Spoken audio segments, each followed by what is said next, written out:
Okay.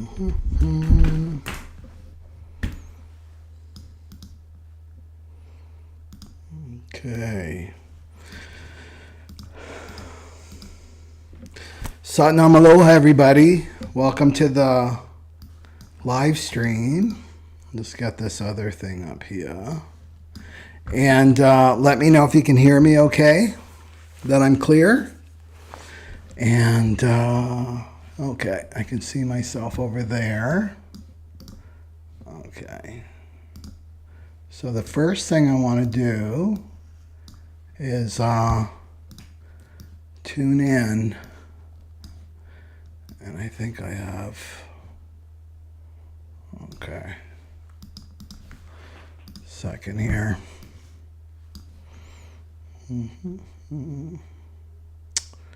Okay, I know where it is.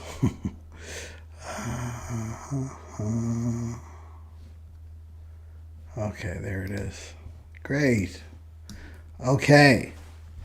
So this, if you're not familiar with Kundalini Yoga and meditation, it's called the Adi Mantra, and it's tuning in to your inner teacher within. Okay, so we can set the energy for the live stream. So bring your palms together and rub them. And bring your hands into prayer pose at your heart center. And take some long, deep breaths only through your nostrils. And just with your intention, bring all your energy into this present now moment. Just ground your energy. Not go off with the thoughts of the mind. Just be aware of your body. And just take a moment to send out a little prayer to your higher self to receive the information that you need at this time in your healing journey. And just relax your body. Relax the belly. And inhale deep. Exhale. Inhale to the base of the spine. Exhale. And inhale to tune in. Om Namo Gurudev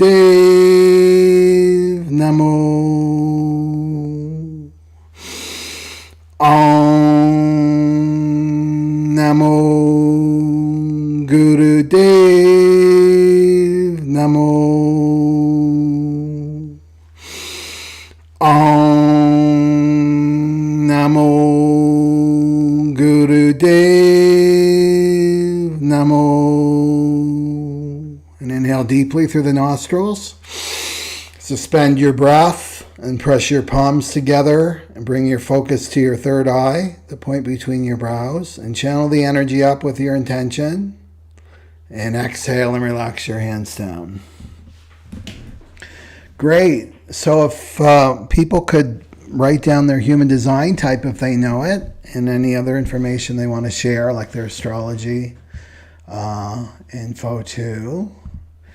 And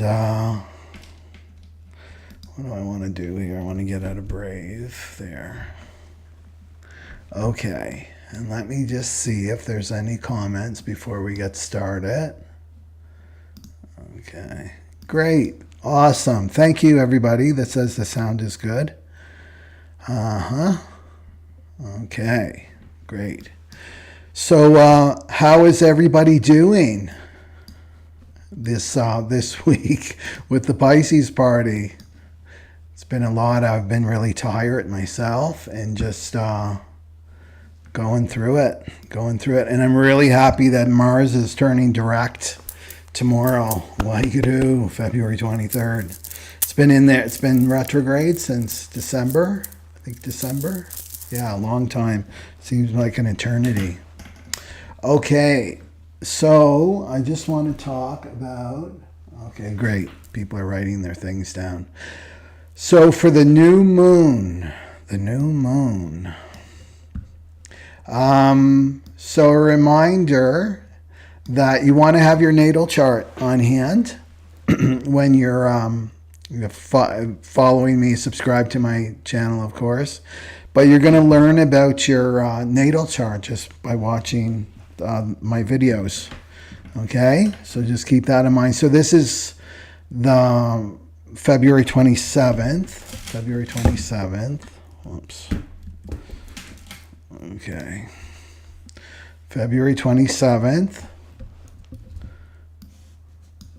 Let's get this out of the way. Okay. So February 27th is the new moon, and it's in Pisces, of course. But in human design, we go even deeper because there's 6 gates basically per zodiac sign. So you can see there's the 37.5 there. And so this is coming off the solar plexus, right? So this is very important center here. So if you have it defined, that means it's colored in your chart. That means you're an emotional being, that you go through moods. You go through waves, right? Emotional waves. So right away, that tells us that this is emotional. And then it's hooking up with the 40. And these are called programming partners, the 37 and the 40. And not all programming partners make a channel. You see, the 37 and the 40 hook up, and that's what defines the solar plexus and then the willpower center there. The other one is 4323, and then the other one is 3420, right? Those are the only 3. So this is the channel of community. It's called the channel of community. So right away, this is a global transit. So that means everybody on the globe feels this transit. And when you start studying the transit program in human design, you're going to start to hear certain words, and they actually correlate to whatever gate is, right? So this is the 37th gate. It's the gate of the family, basically, right?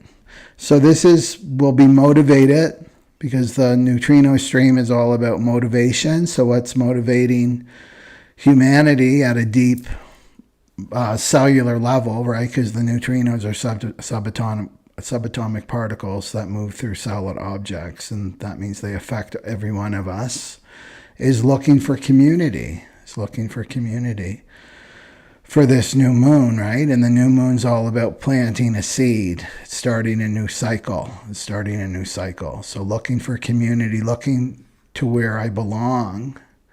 And so the thing to note with this is you don't go out and look, right? You're not going out and looking for a community. You let the community find you.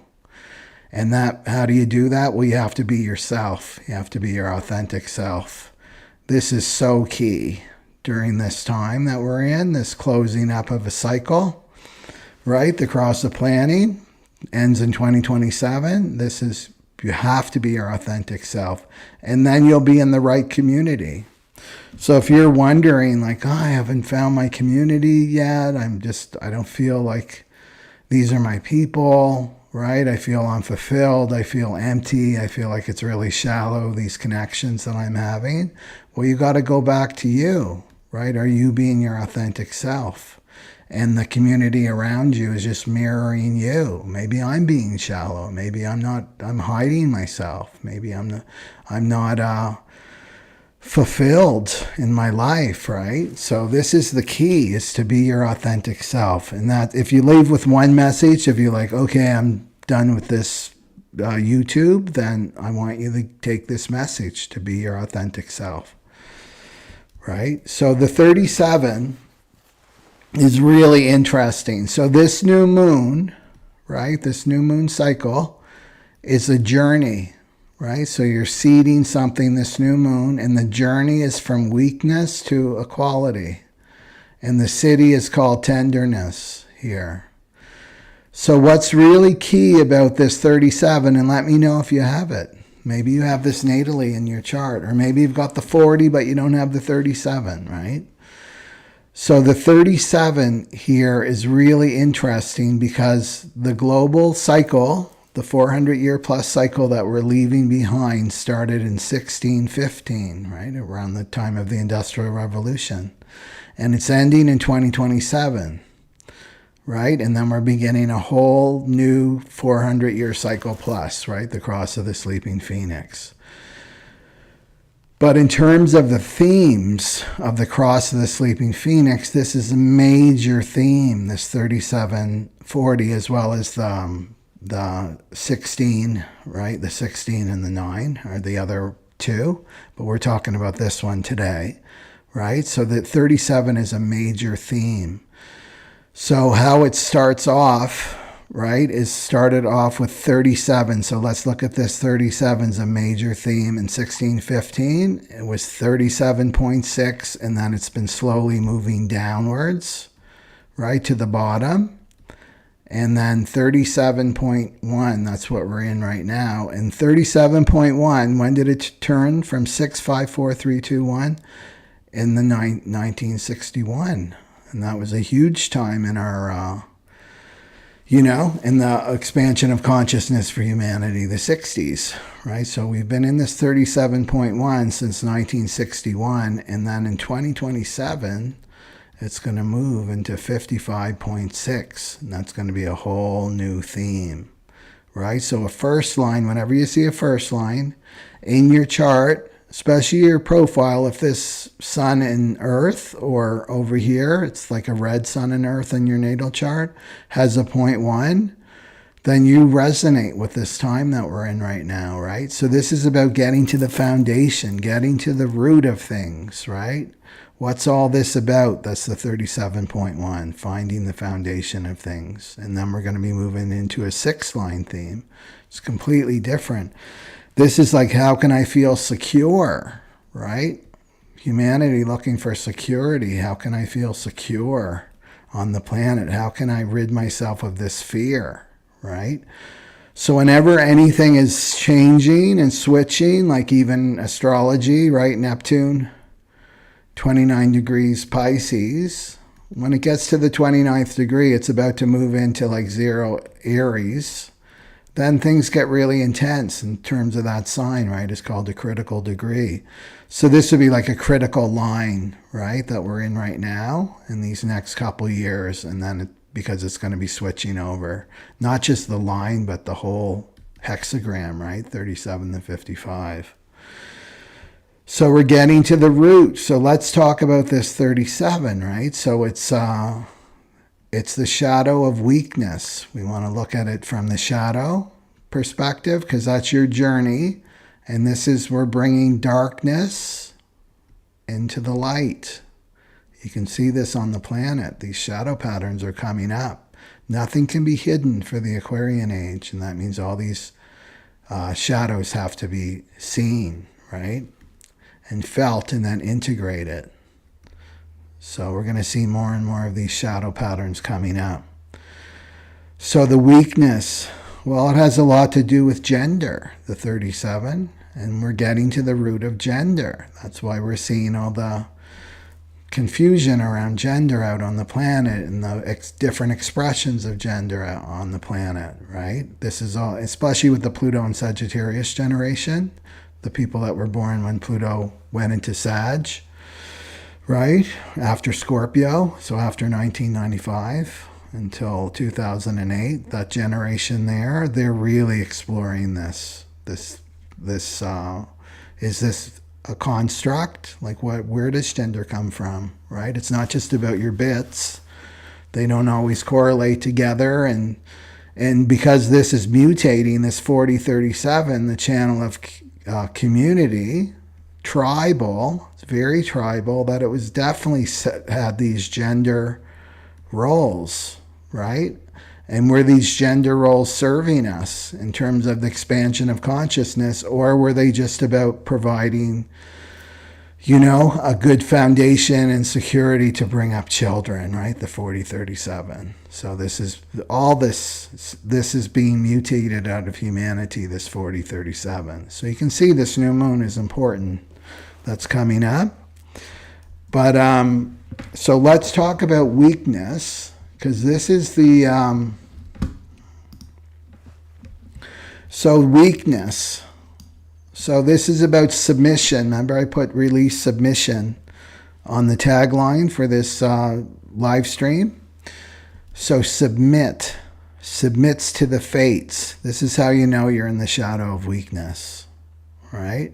These shadow patterns are going to get more and more powerful as time goes on, and you're really going to feel them. Like I'm finding myself that I'm feeling my shadow patterns that are coming up like really, really strongly. And that means they're coming closer into the light, right?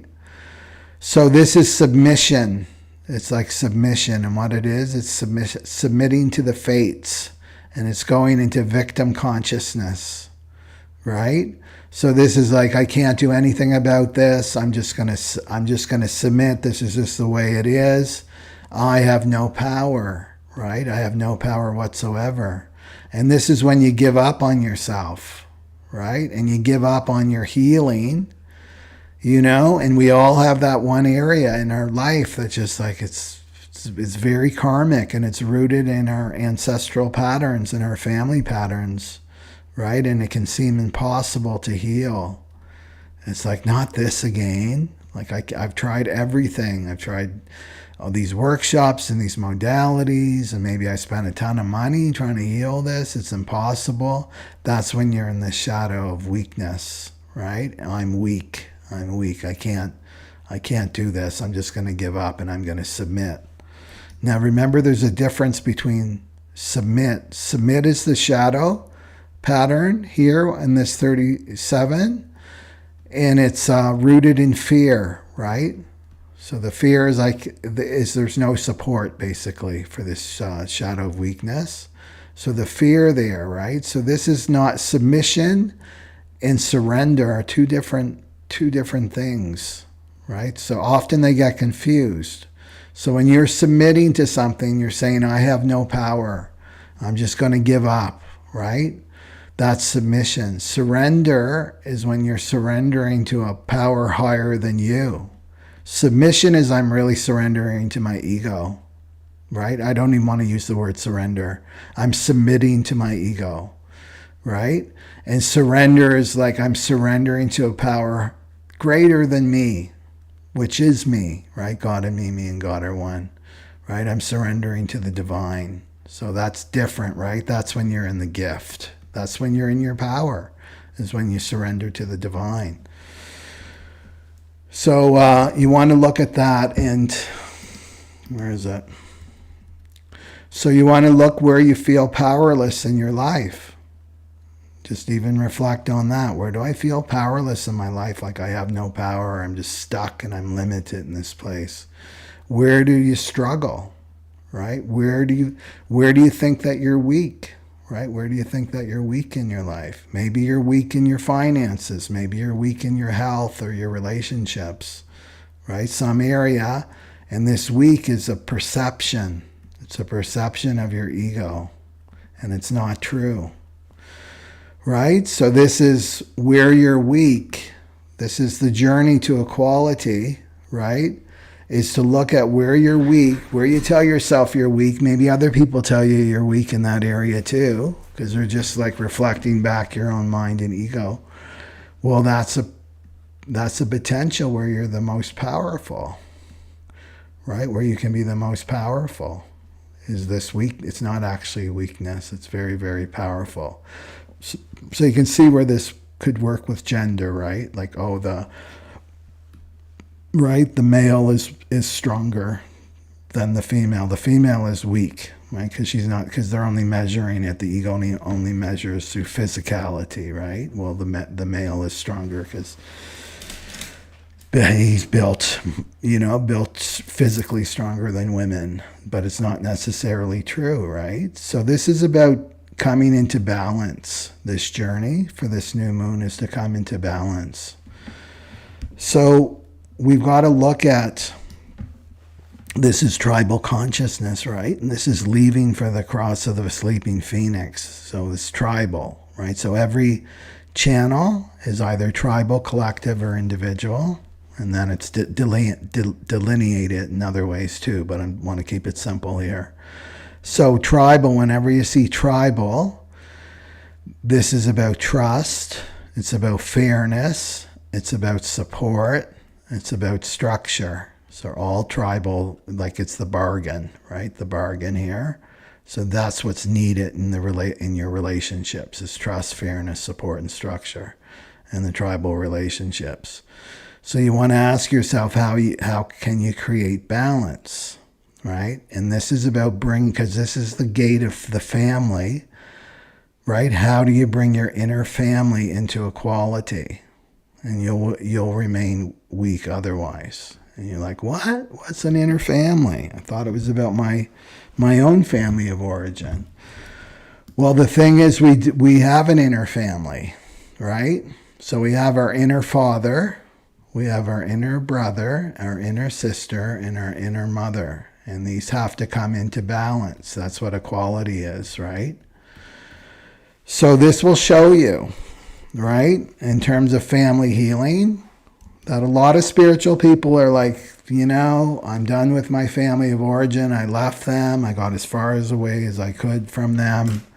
I'm looking for my own soul tribe now, right? I'm looking for my spiritual family. That's what's most important.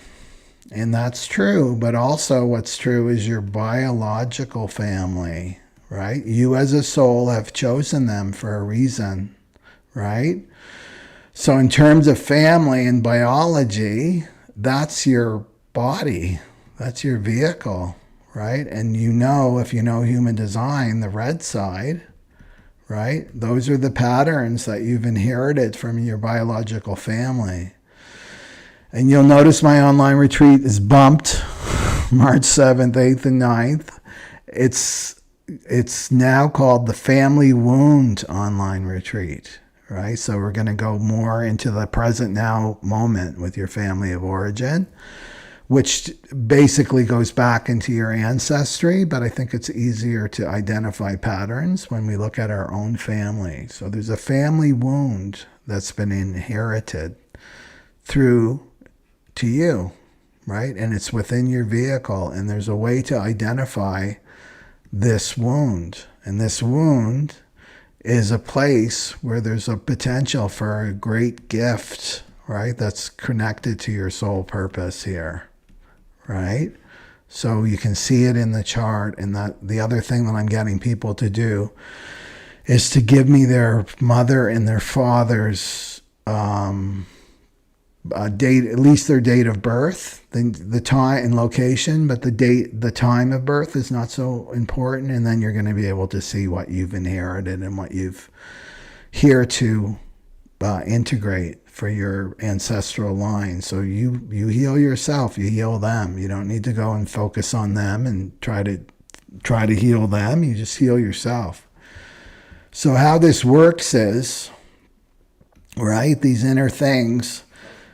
So maybe you don't have a brother, you don't have a sister, but I'll explain how this works. So if you have issues with like trusting the divine, right? Trusting the divine. I just can't trust the divine. I'm not getting guidance or direction in my life. I feel like I suffer in those areas. I feel like I suffer in my soul purpose and my what I'm here to do, basically, my higher purpose, my soul purpose.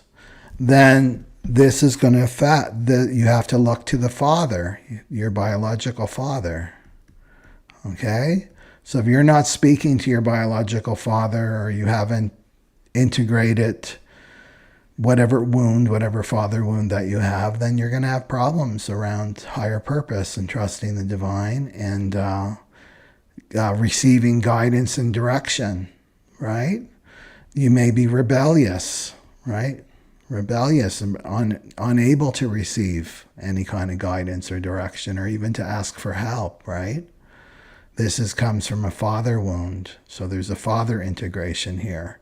So you may be cool with this, like the other parts of your family, but you're going to be in inequality. You're going to be weak, right? You'll be weak because you're not in balance. You don't have these four things in balance in terms of your family. So if you've got the brother, right? If you have issues with your brother, so maybe you don't have a biological brother, but you have like brother type men in your life, right? That are more like brothers.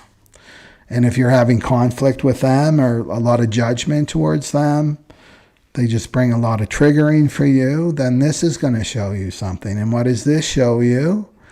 Is that I'm not okay with the spiritual lesson that I'm in. I'm not okay with the spiritual lesson. I don't like where I am in my life. I don't like where I'm living. I don't like where I'm working. I don't like the relationship I'm in, right? I'm not okay with where I am now. Well, that's points back that you've got a brother issue, and the brother issue will tell you that this is really the lesson that you're here to learn, right? Maybe I suffer from anxiety or insomnia. I just can't turn off my mind. Well, you got to go back to the brother. It's a brother issue to work through and integrate. Okay, so then if you've got a sister, and maybe you don't have a biological sister, but you've got sister type women in your life, right? They're more like sisters. These friends are more like sisters. And you can even be married to your brother in a sense, right? That you're actually your marriage partner is more like your brother, right? So it can work that way too. Just in terms of the relationship dynamic. Well, issues with the sister or issues with my friends that are like sisters, right? This is telling you that you're stuck in your emotional body. You're not dealing with your emotions. You're not allowing them to move. You're suppressing them. You're repressing them. You're trying to stuff them down through addictions, right? You're trying to blame everybody else. But if it keeps showing up, it's like, oh, I've got a sister wound that I've got to deal with, right? And then this is the big one. The big kahuna is the mother. And this is when you're having money problems, right? This is money problems, health problems. This is relationship problems too, right? Is the mother. And this is about, right? You need to nurture yourself. You need to mother yourself, right? So just think of this 37. This is just brief, right? Brief little nutshell here. Is with the 37 being mutated, going through a huge mutation right now, we don't know what family is going to look like in the future, right? Everything's changing and shifting. But I do know, without a doubt, right, spiritually, it's about integrating these four, right? These four elements. And so wherever you're having issues in your life, it's going to show you where to point back and look at, right? And you can do this. You can do this work. So if you feel like I've got some family wounds that I want to deal with, then please come to the retreat. It's the 7th, 8th, 9th, and then the Wednesday and a Friday after that. They're group meditations. Okay. And it's about, I know what I wanted to say. So this is all about unity consciousness, right? This is what this mutation that we're going through, right? The solar plexus mutation. This is the solar plexus. This is emotional, mutating through the emotional body. And then this in turn is going to turn into a spirit awareness. And this is experiencing life through the spirit, right? Through your spirit. It's very, very rich. It's going to be a completely different human, you can imagine, not experiencing life through the mind, but through this solar plexus, through spirit awareness. This is unity consciousness. This is the realization that we're all connected and we're all one, right? So your family is an amazing mirror. It's right up there with twin flames, right? An amazing mirror for you to see yourself and what needs to be integrated. So the farther you feel that you're away from your mother or your father or sister or brother or family member, like, oh, I haven't talked to them in 20 years, that equivalent, the farther I am from, like, say I'm having issues with my brother, the farther I am from my own power, right? I did put that up here, right? So the family shows how far you are from your power and your gifts. So this is a time to do this work. And are you doing it from that family member, for that family member? No, you're doing it for you, right? You're doing it for you. So there's a lot of power in doing family work, okay? Okay. What else did I want to say here? Yes, and there's that Mars going direct in the 53, right? And the 53 is all about new beginnings. So it's moving direct, so energy will start to move.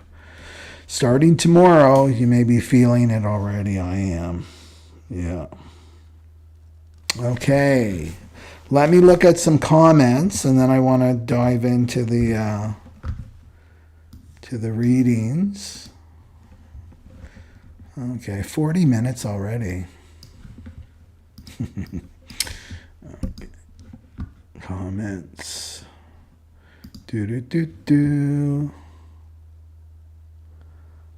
Okay. Are you just talking amongst yourselves here? Rip along here. I'm going to call you Chatty Cathy. Okay. I have the 40. Renee's got the 37. Oh, yeah. Linda's got the whole channel. Right? Yeah. Yeah, so you're going to get it activated, Linda, because you got both the 37 and the 40. Yeah. Okay.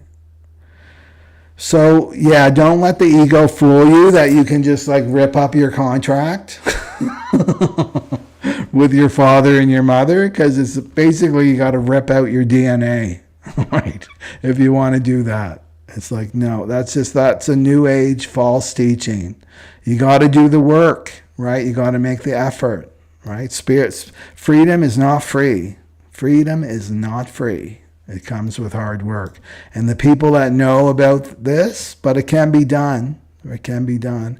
And it's liberating. It's truly liberating. Otherwise, you're just attracting, even if your father or mother dies, like physically pass on, you'll just attract it in other people. You won't get rid of it, right? Because the universe is very generous in showing us what we need to integrate and heal. Yeah. That's, yeah, Thomas Hall. Yeah, that's the, that Pisces party, right? So you either surrender, right? Surrender spiritually. It's all about escapism. So the higher octave of escapism is to meditate, right? And meditate and work on do your spiritual work. Okay. So where do I want to start? I want to start with astrology first, I think. Okay. With the overlays.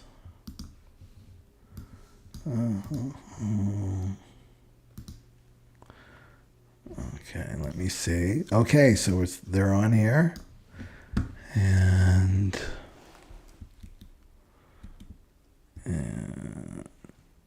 there we go. I want to see what you guys are seeing.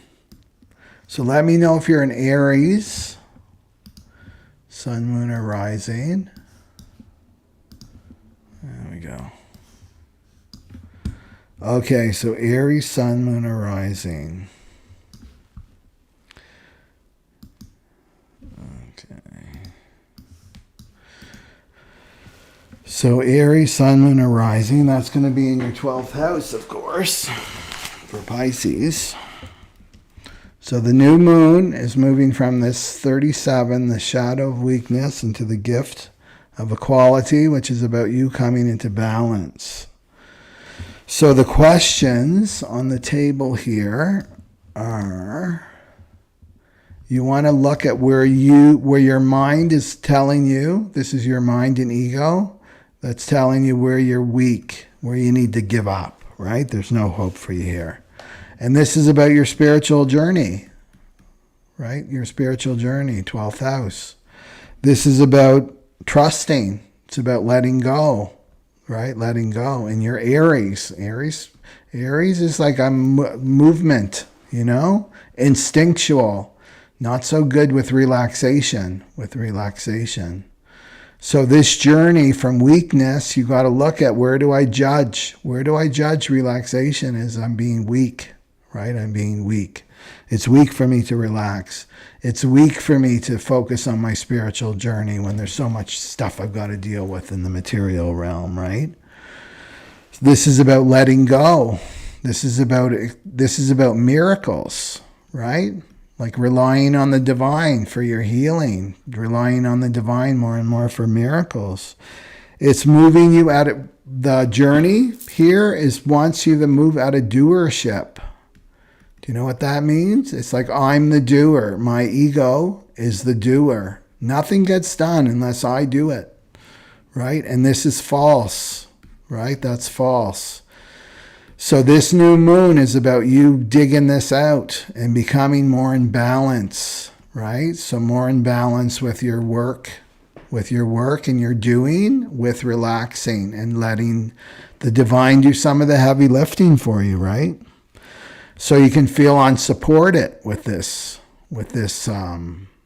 shadow, right? It's all about not feeling supported. I don't feel supported in relaxing.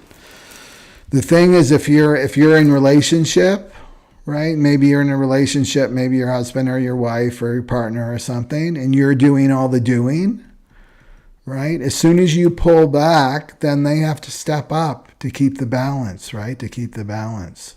So it's about trusting, right? It's that you will be supported. The universe will support you in this. And I've seen this with friends of mine. They,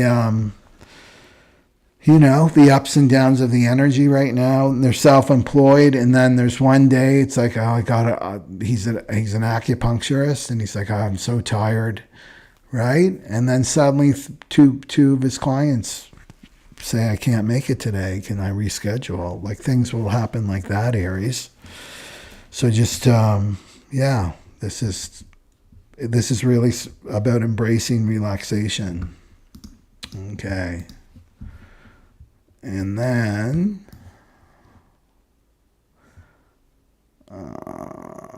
okay.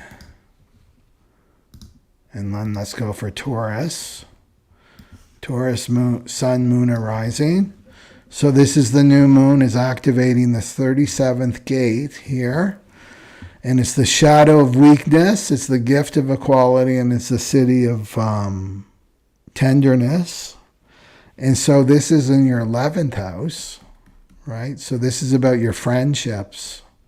So your friendships or your community may be out of balance, right? Equality is about coming into balance. It's about fairness. It's about trust, right? So maybe you don't trust your friends here.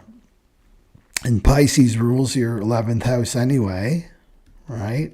And Taurus is very stable and reliable. They're fixed earth, right? Reliable, stable, you can depend on them. And there's Pisces. And the shadow of Pisces is kind of flaky, right?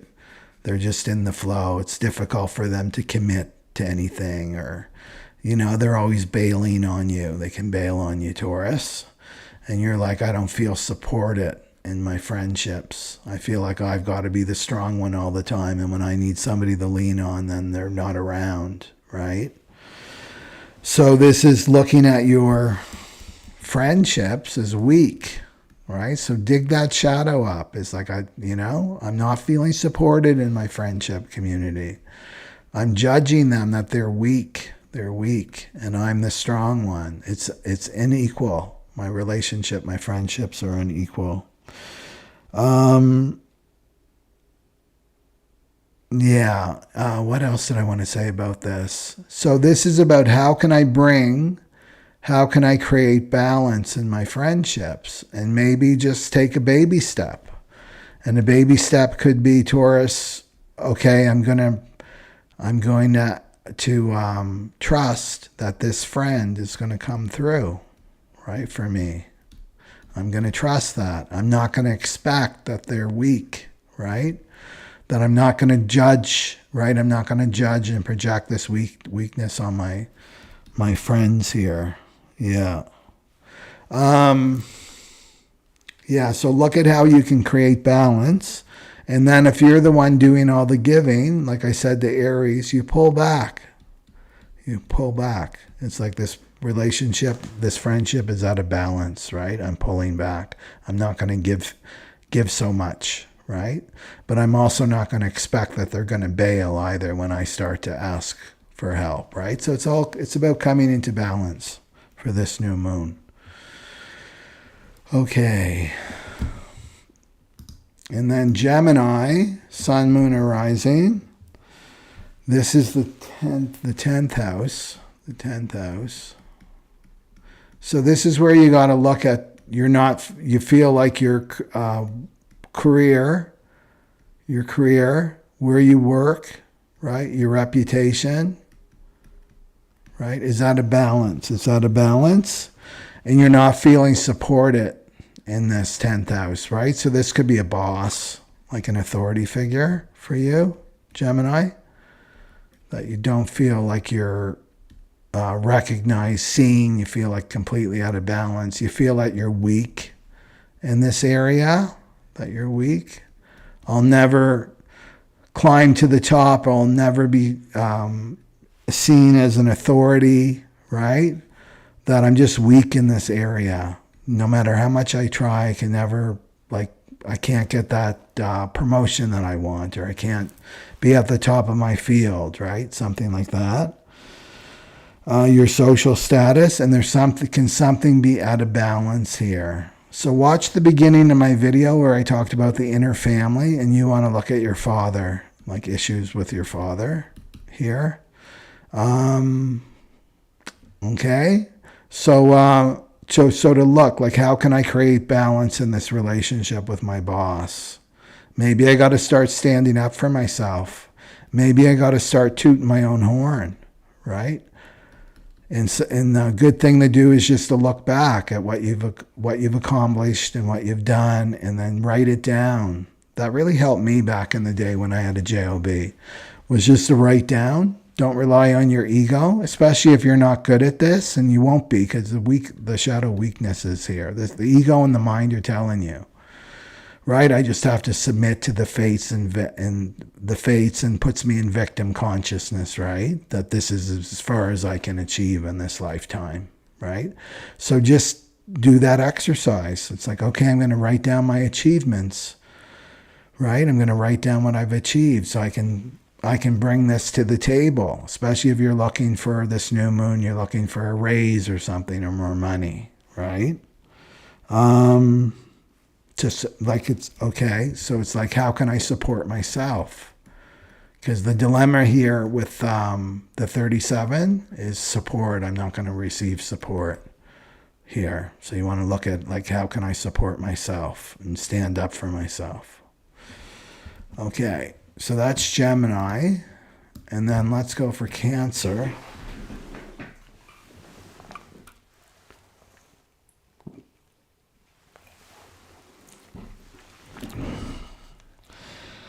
Let's go for Cancer. And Cancer is in the 9th. In the 9th house. Cancer, Sun, Moon, or Rising. Okay, so this is, the new moon is activating the 37 right here. And it's the journey for this new moon. The journey for you is moving from the shadow of weakness to the gift of equality here. So this has to do with your higher learning. So this is the ego, the shadow, can tell you that you're weak in this area, right? So around higher learning, maybe you want to go back to school, right? Or maybe you're a teacher yourself and you just feel weak in this area. You don't feel like you're supported. It's also about your higher purpose, right? Your higher purpose. You don't feel supported. It's like, I know that my higher purpose is this, but I'm in this job and career, right, to pay the bills, right? And here's my higher purpose, but I don't feel supported in that. I don't feel supported. I don't trust, right? This is about trust too. Trust and fairness. Very tribal, right? The 37. It's like I'm not supported in my higher purpose. I feel weak in this area. I feel like I've got all these big ideas, Cancer. I've got big ideas, the 9th house, but it's not being supported. They're not being supported. So this is, you want to be looking at, watch the beginning of the video, Cancer, and look at the inner family. I would be looking at the father too. In Vedic astrology, the 9th house is the father here. And not to listen to this ego, right? So something's got to come into balance, right? And it's around your higher purpose. And it's usually about taking a risk, right? And Cancers are not good at taking risks. They cling, right? They cling. So you may be being called this new moon is to really move, get more into balance with that 9th house and your higher purpose, but also to take a risk too, right? It's the Sagittarius ruled house traditionally, and that's about risk taking, taking a risk. Okay. So let's go for Leo. Leo's in the 8th house. Leo, sun, moon, or rising. Heavy duty 8th house. And this is, Leos have been having a Pisces party in that 8th house. And this is all about transformation. This is more than transformation. This is a mutative, I would call it a mutative house. This is like the 8th house is like you step in and then you step in the door, right? And you go into that energy, that space, the dungeon, and then you come out of the other side and you're a completely different person. So there can be weakness around this. Like the ego is telling you that you're weak, right? You can't really transform. You can't really change yourself. You can't heal, right? You can't heal. And then it's a double dose, right? That you got no power, right? So this is submission. The shadow is about submitting. I'm submitting to that ego that's telling me that I'm weak, right? This is just a weak area. I can't change. I'm too afraid to change, right? So you've got to really remind yourself and believe in yourself and remind yourself that you're a Leo, right? Leo is a powerful sign ruled by the sun. So this is where you got to look at, where do I struggle in these 8th house the matters? Maybe there's power struggles with other people in your life, especially people that you share resources with, or a marriage partner. And there's these power struggles. There's this, you see intimacy. This is about intimacy too, that you see intimacy as weak, right? It's weak to be vulnerable with my partner. To look at that, where there's a power imbalance. It's what happens to you during crises. Leos are probably attracting some crises with all that, Saturn and Neptune in the 8th house there. So this is about you surrendering, not submitting, but you're surrendering to a power greater than you. Right? So you're surrendering to the divine. You're surrendering to a force beyond your control. That's the 8th house. And you're going to trust, right? You trust and have faith in this process. You're being rebirthed, right? As a Leo. And then tomorrow, Mars is going forward, finally out of your 12th house. So yeah, just trust the process, whatever you're in right now, and don't give up on yourself. Don't give up on your higher self and your healing. Okay. What else?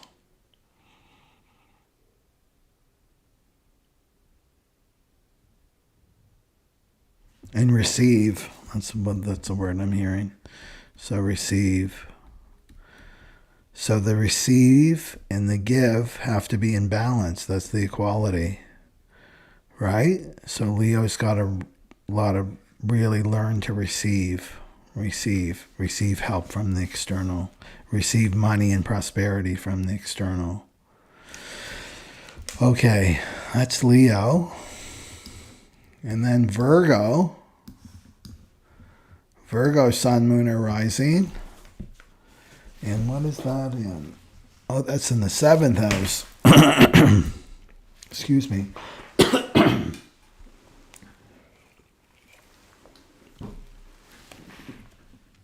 So that's the 7th house, and that's your partner.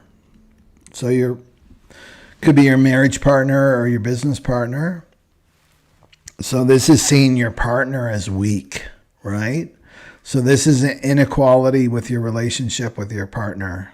That's what weakness is, right? So something's out of balance with your partner that needs to come back into balance, right?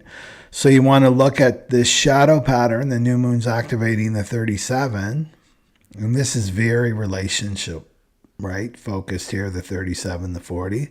The 40 is about the love of work or not the love of work. It's deliverance, right? It's delivering something. And it's 37 is like, I'm going to give you here's the tribal contract, right? With 37, 40. The 40 is like, yes, I'll work, right? I'll work. I'll bring home all those pieces of paper. And then the 37 says, yeah, thanks for the pieces of paper. I'm going to go and buy food and cook food. And here's some affection for you. A hug, right? This is how these two work. So the 40 could be like, no, I'm not interested in your affection. I don't like this contract. Or I'm not going to work for you. Right? So it can work that way too. So you want to, especially if you're a Virgo, sun, moon, or rising, there's chance that you do have the 40 because the 40 is ruled by Virgo, right? Virgo, Pisces here. So you want to look at where you need to come into balance, right, with your partner. Maybe you're in this dynamic, right? So how can I bring balance? Maybe I'm too on the receiving end, right, Virgo? Maybe I'm too on the receiving end, and then I've got to give back. I have to give back to the 40, whoever the 40 is in your life. Or it could be you're not receiving, right? You're not receiving. So not receiving the 40, right? Not receiving that love, right? And that maybe there's somebody in your life that wants to give support to you, right? So you want to look at any kind of, do you feel powerless in your relationships? In your relationship, do you feel powerless? Do you feel like you're weak? I can't do this relationship stuff, right? It's just like, it gives me a headache as a Virgo, right? They're not perfect because Virgo can because it's the polarity of Pisces, and Pisces is the ideal, right? The relationship sees the ideal relationship. So Virgo's going to see all the flaws, right? So this is about you coming into equality. So just ask yourself those questions, right? Like trust, fairness, support, structure in my relationships, right? Maybe stand up for what you want. Maybe you're asking too much from your partner, right? So it's this give and take that needs to get into balance. But if you feel like you're weak in relationships, Virgo, that's my weak point, right? What does that mean? That means this has the potential to be your greatest strength, right? Is it your relationships? These are the people that will be the relationship coach or a mediator or something like that. It's just about accepting that your weakness is something that you're here to work on, right? And from that will come this strength,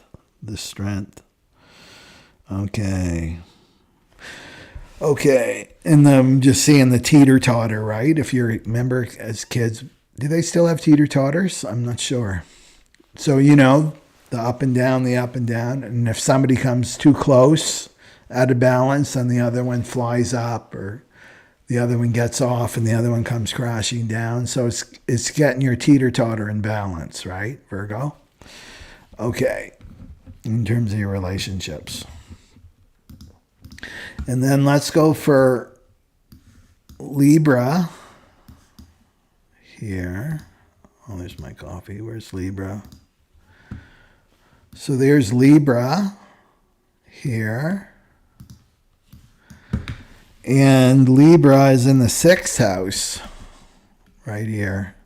So the new moon is activating the 37, Libra. So this is the journey from the shadow of weakness to the gift of equality. And you're a Libra. So you're going to totally groove on this, right? Equality and balance. That's Libra language here, even though it's Pisces shadow. So this is about your health. Maybe you perceive your health and your well-being as weak, right? I have a weak immune system, or I have this illness and this chronic thing that I just can't heal. It's like one thing after another.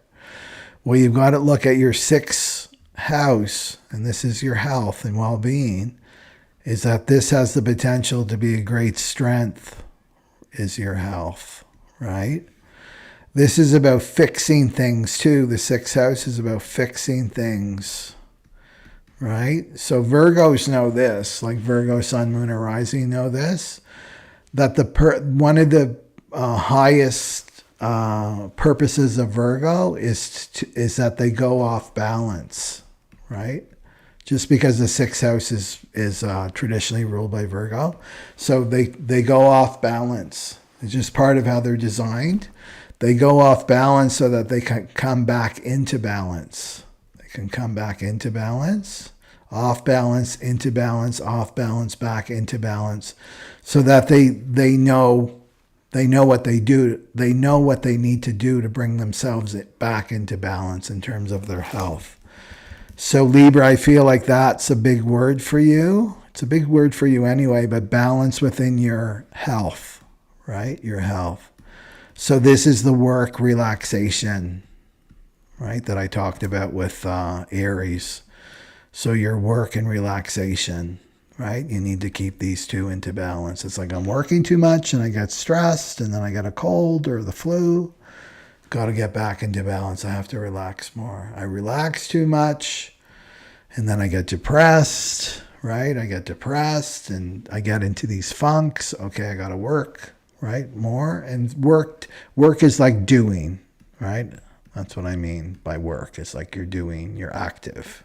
So your action and relaxation have to come into balance. So go check out the inner family stuff, because that fits in with this theme too, right? So that you're not weak in your health. You're learning, right? You're learning what works for you, and it's all about coming into equality, coming into balance. So don't listen to the ego and mind that submit to the fates. It's like, oh, it's always going to be like this way, right? And there's one thing that we can all count on, and it's change, right? So this too shall pass, whatever you're going through. Don't give up on yourself, and don't give up on your healing here. Okay. And then Scorpio. There we go. Scorpio, Sun, Moon, or Rising.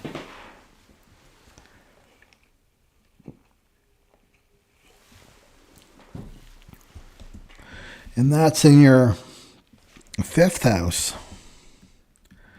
In your fifth house, Scorpio. So this is the new moon's activating the 37th gate, right? Comes off the solar plexus there. Very emotional here. And this is about your creative expression. Your creative expression. This is about spontaneous. So this is just, it's about you, right? So this is about, but it's you expressing your essence, basically. So this is spontaneous. Do I feel that I can spontaneously express my creative self, my essence, right? Do I feel like this is a weak part, right? That I'm weak in this area, and I never feel like I don't feel like I'm supported or I'm listened to when I express myself? Well, this is saying that you need to come into balance, right? And to move out of this submission, this victim state. Well, that's just the way I am. I can't express myself in the now present moment, right? But weakness, you've got to reframe it, that this is actually one of your greatest gifts, right? Your greatest strengths is to be able to speak from yourself, your authentic self in the present now moment. You're able to create art, right? Maybe you've never considered yourself an artist, right? Like this. So this is, with support, because the 37 is like, I don't have support. I don't have that support around me that I can creatively express myself in the present now moment. I'm not supported to explore my creative nature, right? Well, you have to come into balance, and that means you got to support yourself. And support yourself, right? Because this is tribal, is having trust, fairness, support, and structure, right? So this is like, how can I structure my time, right? Maybe in terms of like, I've always wanted to creatively express myself like in this way. Maybe I've always wanted to paint. Well, you got to make time for yourself. That's how you support yourself. You don't let everybody else take away your time, fill up all your blocks of time, right? It's like you structure your time here. Because this is all about coming into balance, So coming into balance was like, okay, you speak, right? You speak, and then I speak, and you listen, right? So I listen, you speak, and then I speak, you listen. So it's coming into this balance, coming into equality, right? And what will happen when we don't express ourselves in this way, like we're doing most of the talking or we're doing most of the listening, blocked fifth chakra, right? Blocked fifth chakra here. I start having throat problems and things like that because you're not allowing that energy to come into balance. So reframe this weakness into a strength, that this is actually a strength. Okay. So good luck with that. And then let's go for Sagittarius. And that's in the 3rd house, right? No, it's in the 4th house. Sagittarius, yeah, in the 4th house for the Sagittarius. So the new moon's activating the 37. So this is the journey from the shadow of weakness into the gift of equality, right? So it's the 4th house. So this is about your mother. So Sagittarius, watch the beginning of my video where I talk about the inner family. So this is the mother. So Sagittarius, you could look at like, this is just a weak area in my life, right? With my mother. I'll never heal this dynamic with my mother, whether she's alive or she's passed, right? It's been always this bone of contention, right? With her, and I'm weak. So I've submitted to the fates. This is just what it is, right? I'm listening to my ego, calling myself a victim. I've given up on myself. Right? I'm not getting a lesson. I refuse to look at this lesson with my mother. Right? So you got to look at how this is affecting you is your own emotional security. It's affecting your emotional security. And you will keep manifesting people just like your mother and other people, even if she's passed on, right? So this is your emotional security. So you're always going to be on, this is with family wounding, right? Always on edge, never feel safe, never feel like you totally belong, right? Always like jumpy. Well, this goes back to this mother, right? The mother. So you want to look at this weakness that the ego is saying, well, I'm just weak, right? This is something that's just always there. I've resigned myself. I've submitted to the fates, right? This relationship will never be in balance. That's when you want to stop that, right? And you want to say, this has the potential of being my greatest strength, right? Is this relationship with my mother, this healing with my mother. I have the strength to be, Sagittarius loves to travel, right? That they can travel in the inner realms, right? Travel in your inner realms, travel in the inner consciousness, right? Towards this emotional security, because that's what's at the end, right? When you move through this journey, right? From weakness to equality. Yeah, that you have this strength to maybe even help other people with their mother wounds, right? Okay, so that's Sagittarius. And then Capricorn, Sun, Moon, or Rising. That's the third house. And this is your thinking. So right there, go right to the mind, right? Right to your mind. And so this is having thoughts of victim thoughts, right? That I'm weak in this area. Or projecting that weakness onto others, especially your siblings. Watch the beginning of my video where I talk about the inner family, where I'm projecting this weakness onto my siblings, right? That they're weak and they've got no power and everything that's wrong with them, right? Okay, so equality, and that they'll never heal, or I'll never heal this dynamic with my siblings.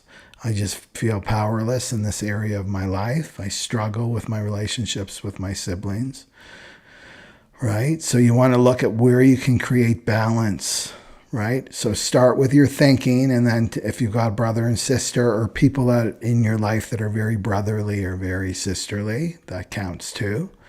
Well, where can I create balance with my thinking, right? And this victim thinking about weakness, right? About weakness. It's all about bringing, it's what it's showing you if you're too much into judgment, maybe you're too much into projection, is to bring this back into balance. It's just showing you that you're out of balance, right? So you want to bring that inner family into equality. Yeah. What else? Oh, and communication too, because the third house is about communication. So listening and speaking have to be in balance here too, right? It's funny, I have a friend and she's a Capricorn rising and she just lost her voice.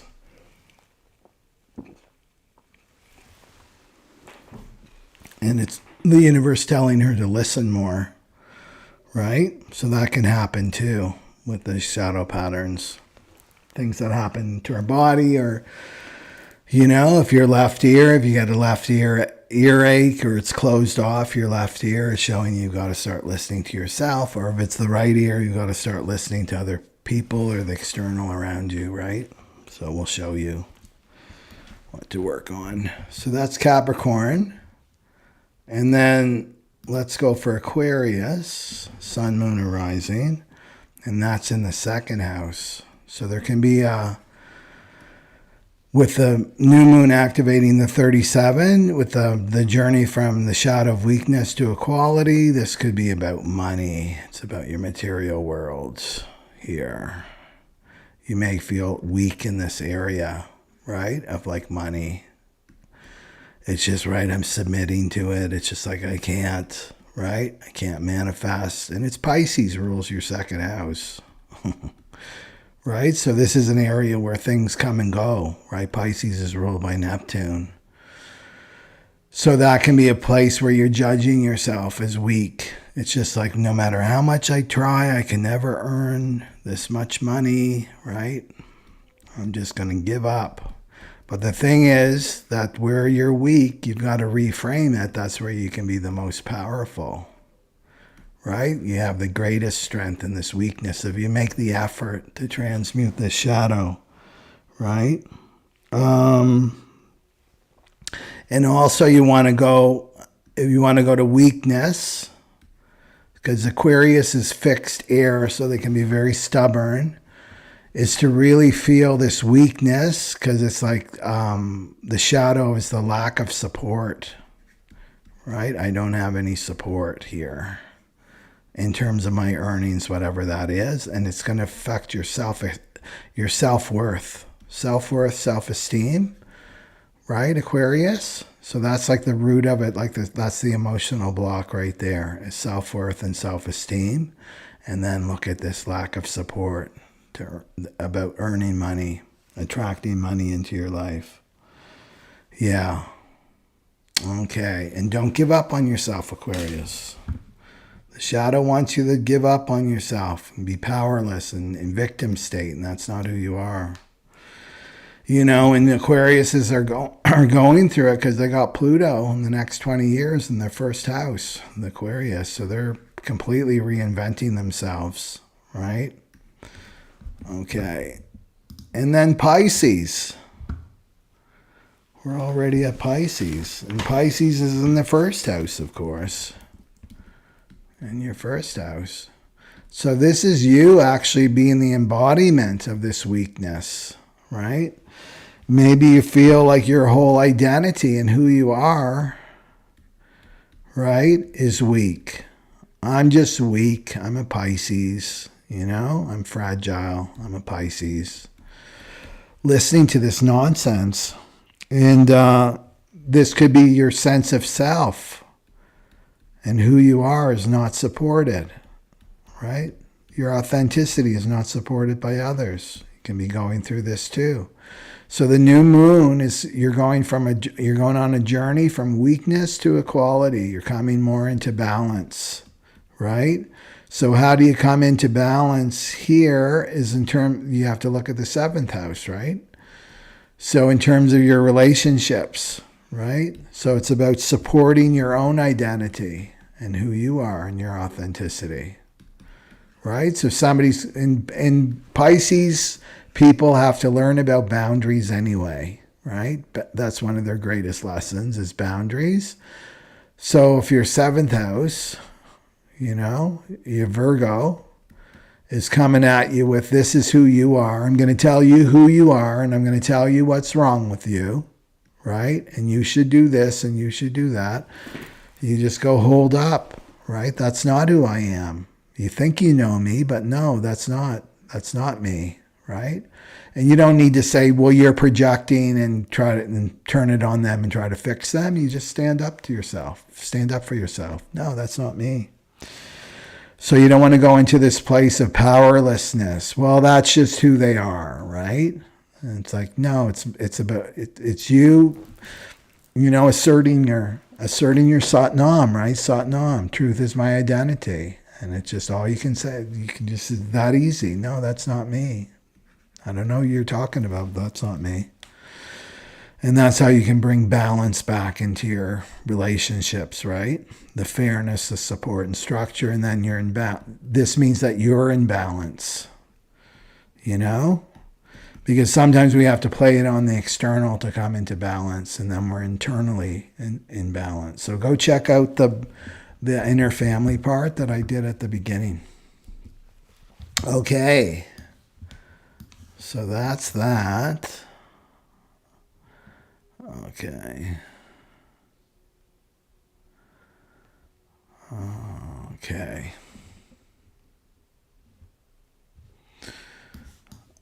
Okay, so that's the astrology. And then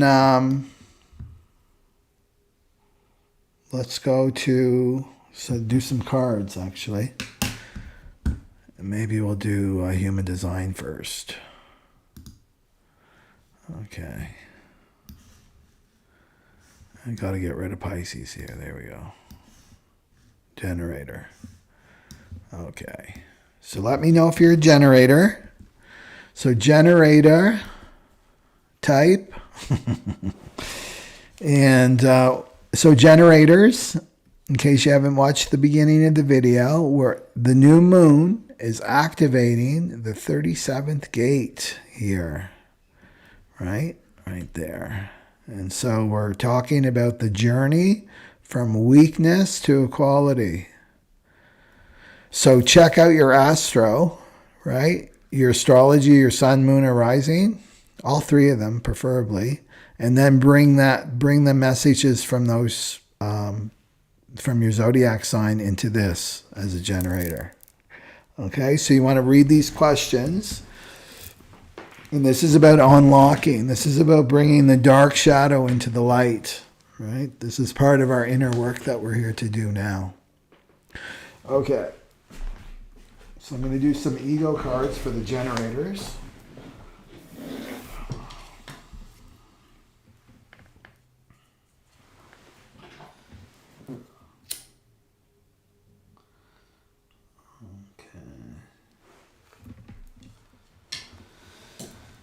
Okay.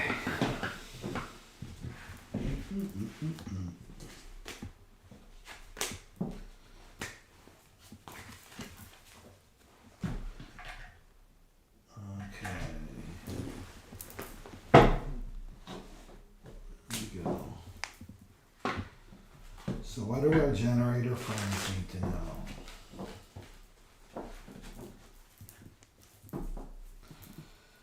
What do our generator friends need to know about this new moon? What do our generator friends need to know for this new moon?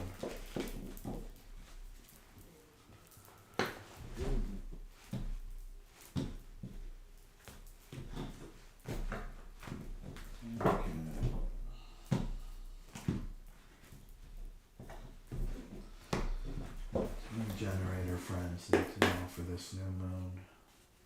The shadow in 37. What do our generator friends need to know? What do our generator friends need to know?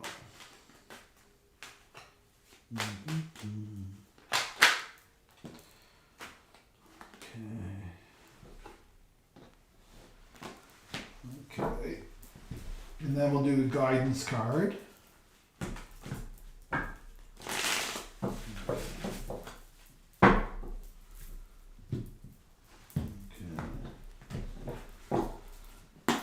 For the generators. Well, that was quick. Okay. So the generators here got the I don't think that I heard that right part, and the deny, and then the six of swords. Okay, so let's break this down for the generators. Okay, so this is denying. This is like a refusal, right? So this is your ego. This is not self, right? We're talking about not self. So your not self is a complete refusal to see any weakness, right? Any weakness within you. A denial here. So that's interesting. Okay.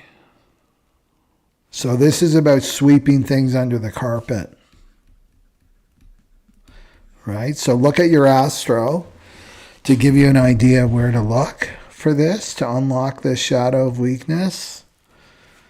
And so this is, just a sec, I gotta do this.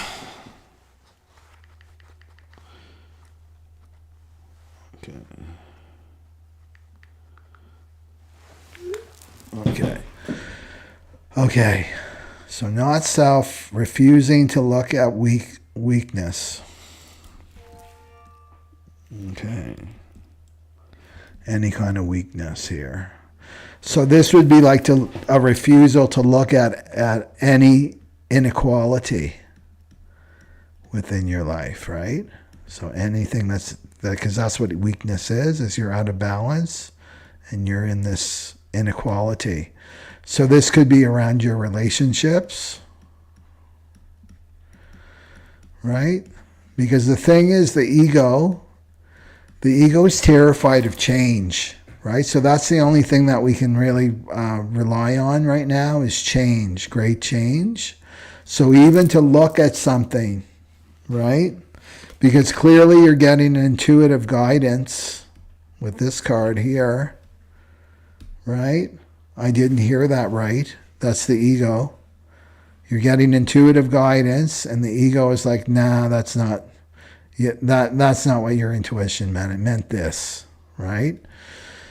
And so this, as soon as we look, like in truth, like really, and make that your prayer, right?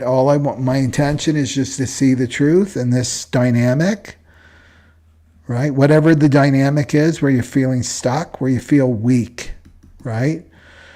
Where you feel like nothing's moving, right? Where things are unfair. Maybe things are unfair. Maybe in your relationships, right? is to just let it in. As soon as you see things in truth, then they immediately start to change, right? Because you're the observer, right? So to use human design language, you're the passenger in the limo.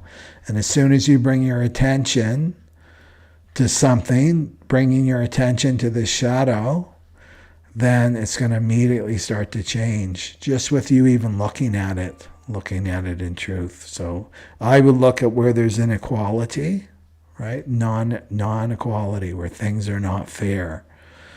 And just look at those, because your guidance here is the Six of Swords, and that's like giddy up, right? Get in that boat, and you're going from the turbulence.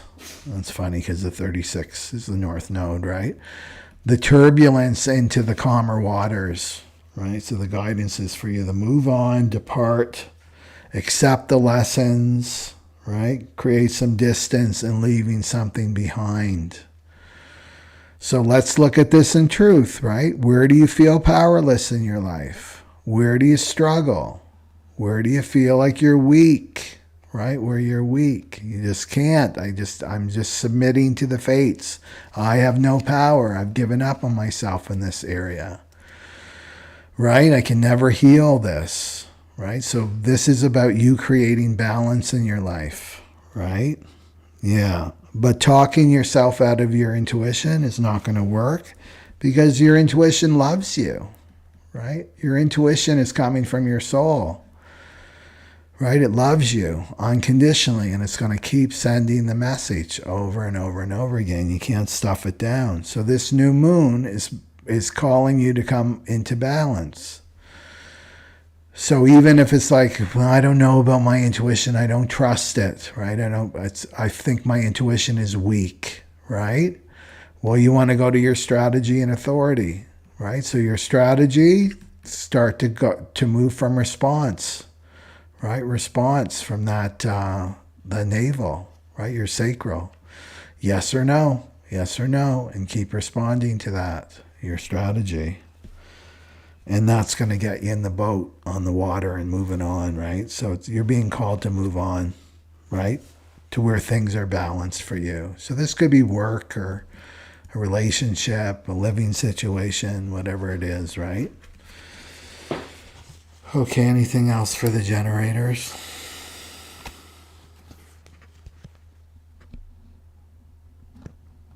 Yeah, that's. I'm just getting like you know what to do. You're just postponing it. Yeah, you're letting the ego. But that ego is losing power. The ego is actually becoming weak. Right within you, that's what I'm hearing, is that you already know what to do. It's time for you to take action. Okay, that's the generators. Okay, so check your astro, and then also if you're a twin flame. And then let's go for the projector. So projectors, we're taught, if you haven't watched the beginning of the video, we're talking about the new moon activating the 37, right? So this is not feeling supported, the shadow.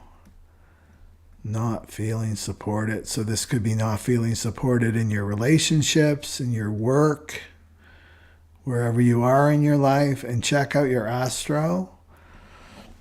Right, so if you're a Taurus projector, check out Taurus, or your moon's in Sagittarius, check out Sagittarius, or your rising is in Capricorn, check out Capricorn, right? That will show you the three areas, if they're different, to integrate this shadow. Okay.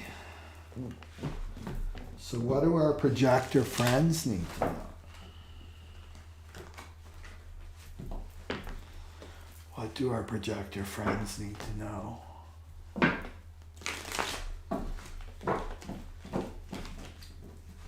About this new moon?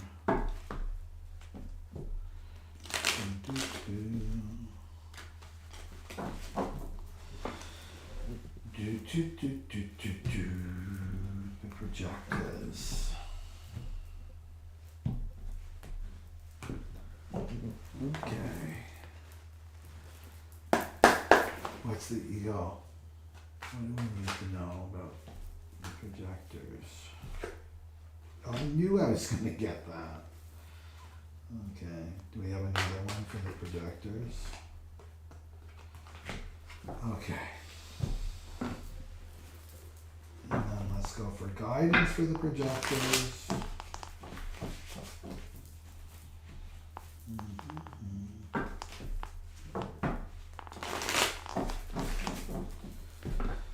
Okay.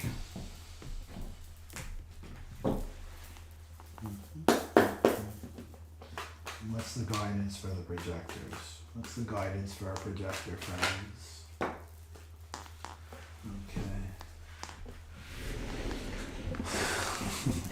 It's so funny. I knew that this was going to be the card, and then it just flew out. And it's the Who's Your Daddy card.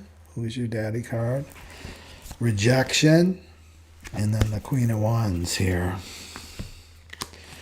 Okay. So the Who's Your Daddy is about who are you listening to?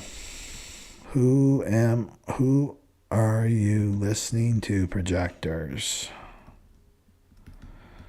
Right? So are you listening to your ego or your soul? Or your soul. And this is about this card in particular is about the dark night of the ego. The dark night of the ego. Right? So the dark night of the ego, that's this 36. The dark night of the darkening of the light, right? The 36, that's the North Node. It's a global transit that we're all feeling. And so this is the test. So projectors may be really under pressure right now. Let me know if you're a projector. Yeah, I'm going through it. I'm going through the ringer.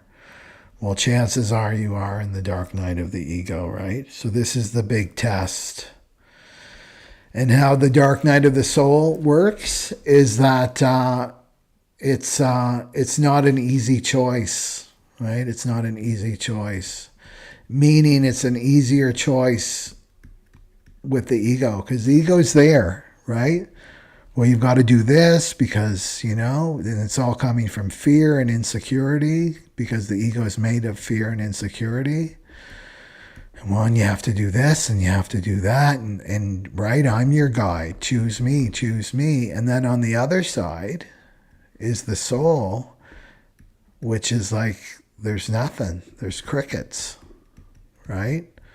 So this is like there's crickets. There's like even the feeling of the presence of the divine isn't there, right? This is the dark night of the soul. So this is like the easy choice is this ego, right? This ego in a sense. But over here is the soul and the crickets. So the test is to have faith and trust, right? That the soul, the divine is there with you.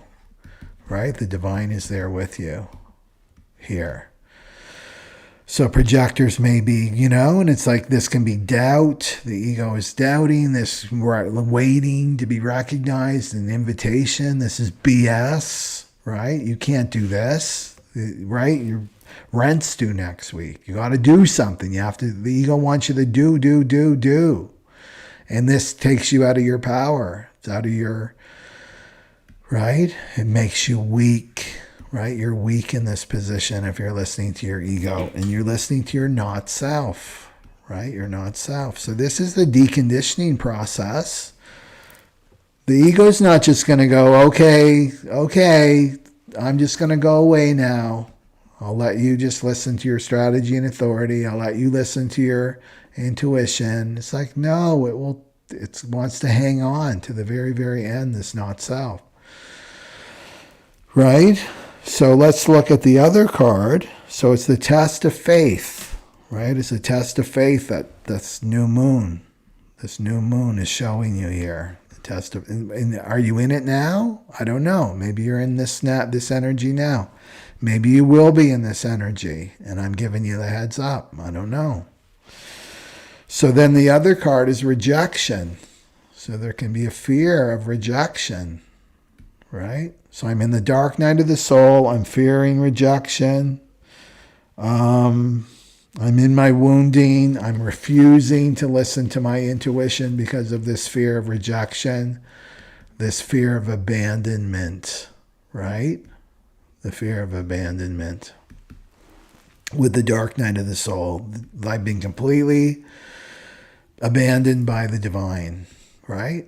Up until now, I've felt the presence of the divine all along guiding me, but now it's like it's gone, right? If you're having that experience, it's like this is definitely the dark night of the soul that you're going through here. So this is coming into balance, right? You are coming into balance, which means that your ego is getting diluted, right?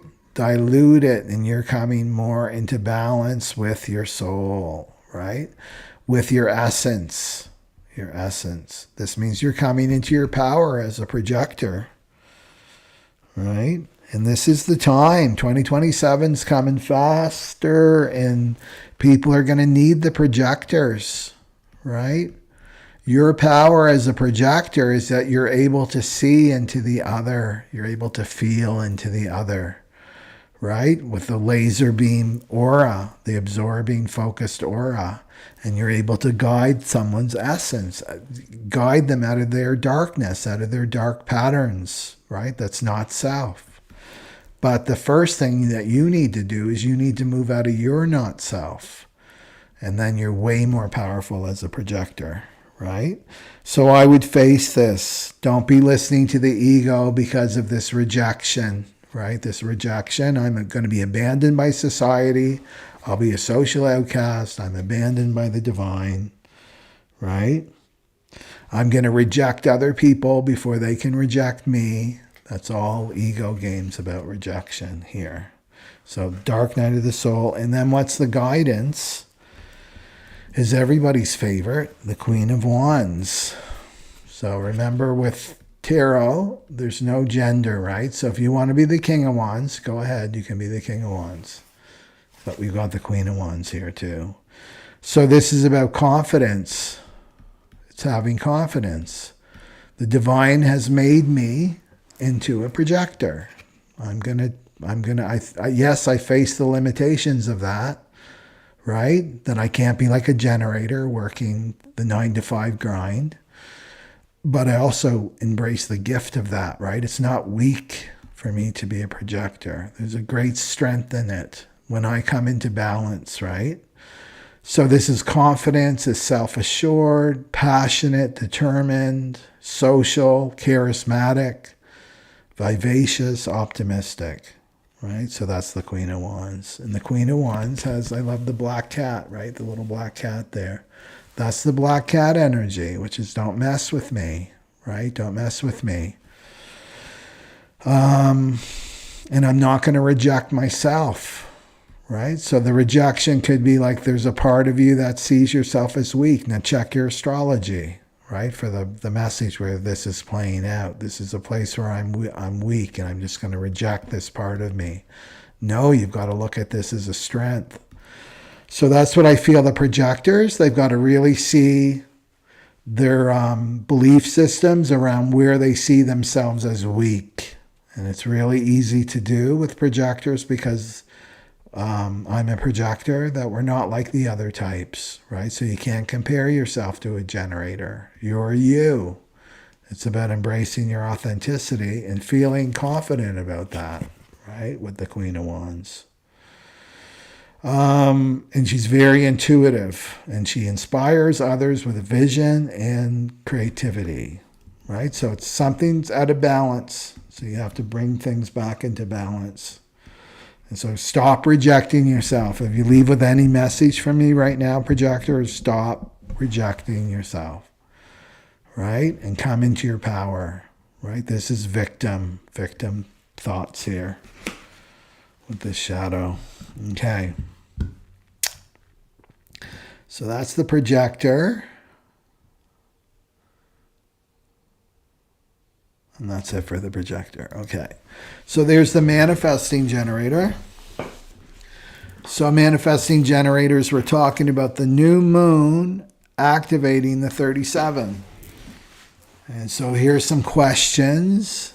So you're moving from the journey of weakness, the shadow of weakness, into the gift of equality. So just read those questions and I'll pick some cards here.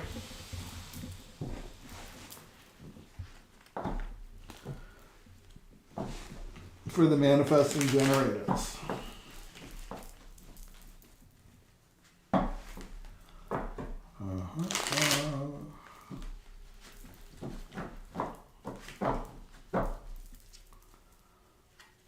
is that about a? There we go.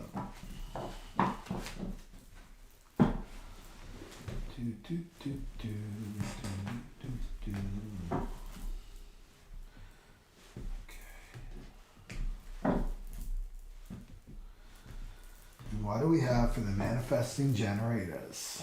What do we have for the manifesting generators? What's the ego that's up for the manifesting generators? What's the ego for the manifesting generators?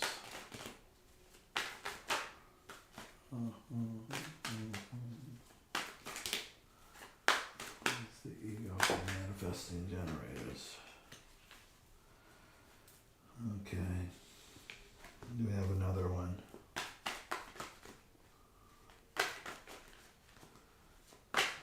Manifesting generators.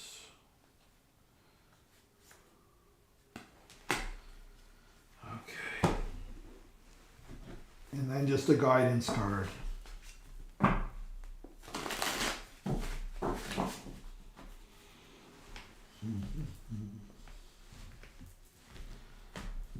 What's the guidance card for the MJ?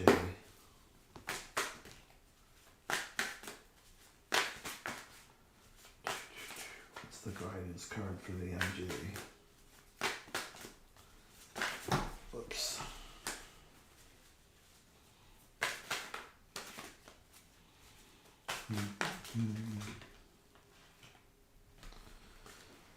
Okay.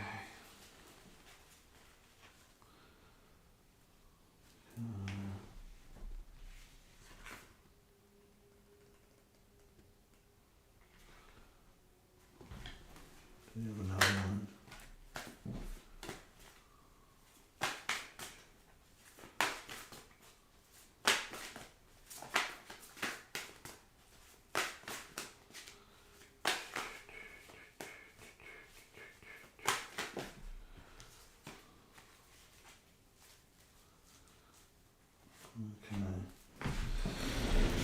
Okay, for the manifesting generator, we got the depression card, depression, and then rolls there. And then the Seven of Pentacles and the Two of Swords for guidance. Okay. So manifesting generators, a reminder that you're a hybrid, right? So you're a hybrid of a manifestor and a generator. But still your strategy and authority is response, right? Is response here. So this is showing that you're stuck in a role. You're stuck in a role, and this means that you're not being yourself. You're inauthentic. And as soon as you hear that word, inauthentic, it means you're out of your power. Out of your power. Okay? So you want to look at your astrological information too. Like look at that and then bring it, watch this and then go back to your astro. And then you can put it together like where it's playing out in your life. So this is getting the depression is anger, right? Because frustration, that's the not self manifestor and manifesting generator. And the manifestor is anger and frustration. So you have both of these, right, as an MG. So that's depression. Depression is anger turned inward. It's turned inward. So this is repressing your energy, and your energy is very powerful as an MG, right? So it takes a lot of energy to push that down. So it can make you exhausted, right? It can make you exhausted, right? So the shadow of the 40 is exhaustion and weakness, right? You're out of balance, out of balance. And this is saying that you're depressed because you're playing a role. You're trying to uphold this role, right? It takes a lot of energy to repress your authenticity and then be holding up this role from your childhood. In this childhood role, this is not self, right? The not self gets created in childhood, and it's a false personality in order to bring harmony to the family. So it's sacrifice, right? So what are you sacrificing? Your authenticity for the sake of your family, right? This is martyrdom, right? Nobody's going to be rewarded for martyrdom in the cross of the sleeping phoenix. You've got to be the phoenix, right? So this is a role, and it may feel really true to you because it's so ingrained in you, this not self, right? But you'll notice this not self isn't getting rewarded anymore. The closer and closer we come to 2027, these not self roles are not going to be rewarded, right? What worked in the past will not work in the present now. And maybe that's bringing up anger for you. It's like, well, I was always a people pleaser. Right? I told people what they wanted to hear. I did everything to make them happy. I completely sacrificed my own needs, and now it's not working anymore. Right? I'm not getting that love back, that validation back, and it's making me angry. Right? But that anger is flipping in on the self. And you may not even be aware of it, MGs. It could be really, really, really fast, an unconscious pattern. Right? So this is about you. You need to move on with your life, right? You need to move on with your life. It's like the generator message too. And really, you've got to look at your fear of freedom. Your fear of freedom here. And can't commit. So the thing with this is like you need to make a baby step. And your baby step is to move forward in your commitment. I'm going to move forward. I'm going to move into the unknown, right? I'm going to move into the uncertainty, because this is our new reality, is unknown, uncertainty, present now moment, right? Responding in the now, present now moment. The 3420, right? Response in the present now moment. That's one of the major themes across the sleeping phoenix. So letting go of a role. And if that role is making you depressed, it's making you angry and frustrated, then it's not self, right? The not self wants to die. North Node's in the 36. That's the dark night of the soul. This is like the not self, the dissolution of the not self, this 36.6. So the guidance, you got the Two of Swords, right? You got the Two of Swords. This is very familiar, similar to generators. So the Two of Swords is like to make a choice, right? It's time to make a choice. And the Two of Swords, she already knows what choice she wants to make. She's just postponing. The Two of Swords is just postponing the inevitable. So it's about making a decision, right? Not being stuck in the middle, right? So if you're depressed, this is the thing with depression. As soon as you make that baby step forward, like, okay, I'm choosing, I'm making the choice, even mentally to say I'm making the choice, this is what I'm going to do, right? I'm responding with my yes, right? That's the choice for the MGs. That's going to immediately move the energy. Like within seconds, you'll feel your energy start to move, right? And then it's, this is the Seven of Pentacles, which is like the trust, right? So to me, it's like making the baby steps, responding with the yes, step forwards. Responding with another yes, step forward, and on and on and on and on. And then eventually the fruits, right? The fruits of your efforts will come to fruition, right? Your whatever you're being called to move from. Okay. And what else here? Okay. And I don't want to make light too. That's what I want to say to the MGs. I don't want to make light of the not self. Because it sounds flippant, right? Well, just let it go. Let this roll go. It's like, no, there can be a death. There can be a grief, right? Because here's this part of you, this not self that you've always known, that you thought was you. And there it is. It's dying. There's a grief to it because there's no future. There's no future for the not self, right? And maybe the not self has helped you in a sense, right? And like to navigate through your childhood, right? There's a reason why we take on these not selves, but now it's time to let it go, right? To let it go. I'm surprised we didn't get the death card. Okay. And come into balance, and this will keep you in the state of powerlessness, the not self, right?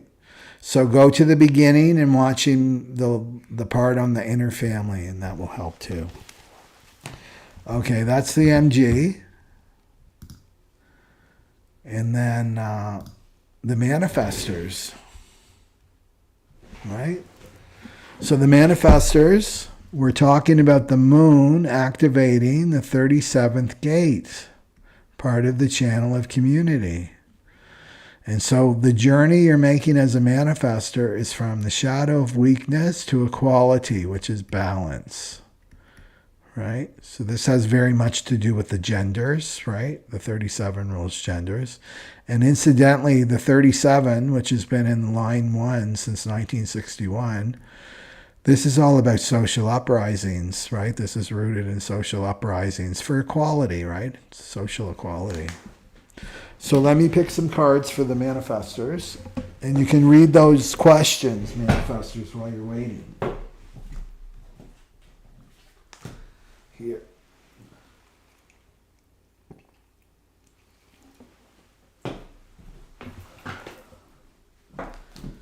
Okay. We're going to do the manifestor and then the reflector.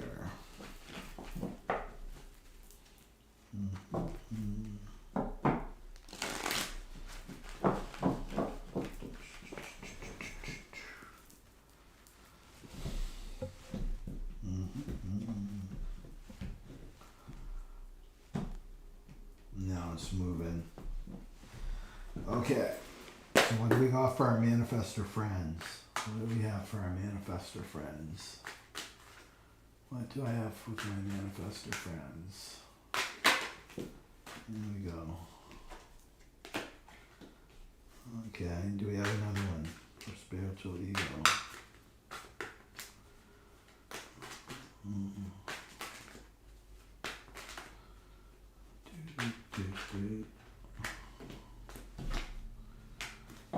Okay.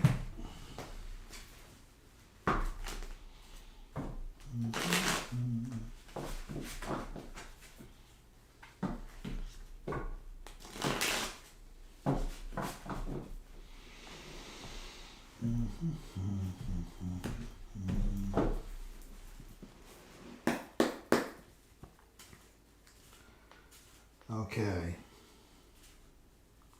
What's the guidance?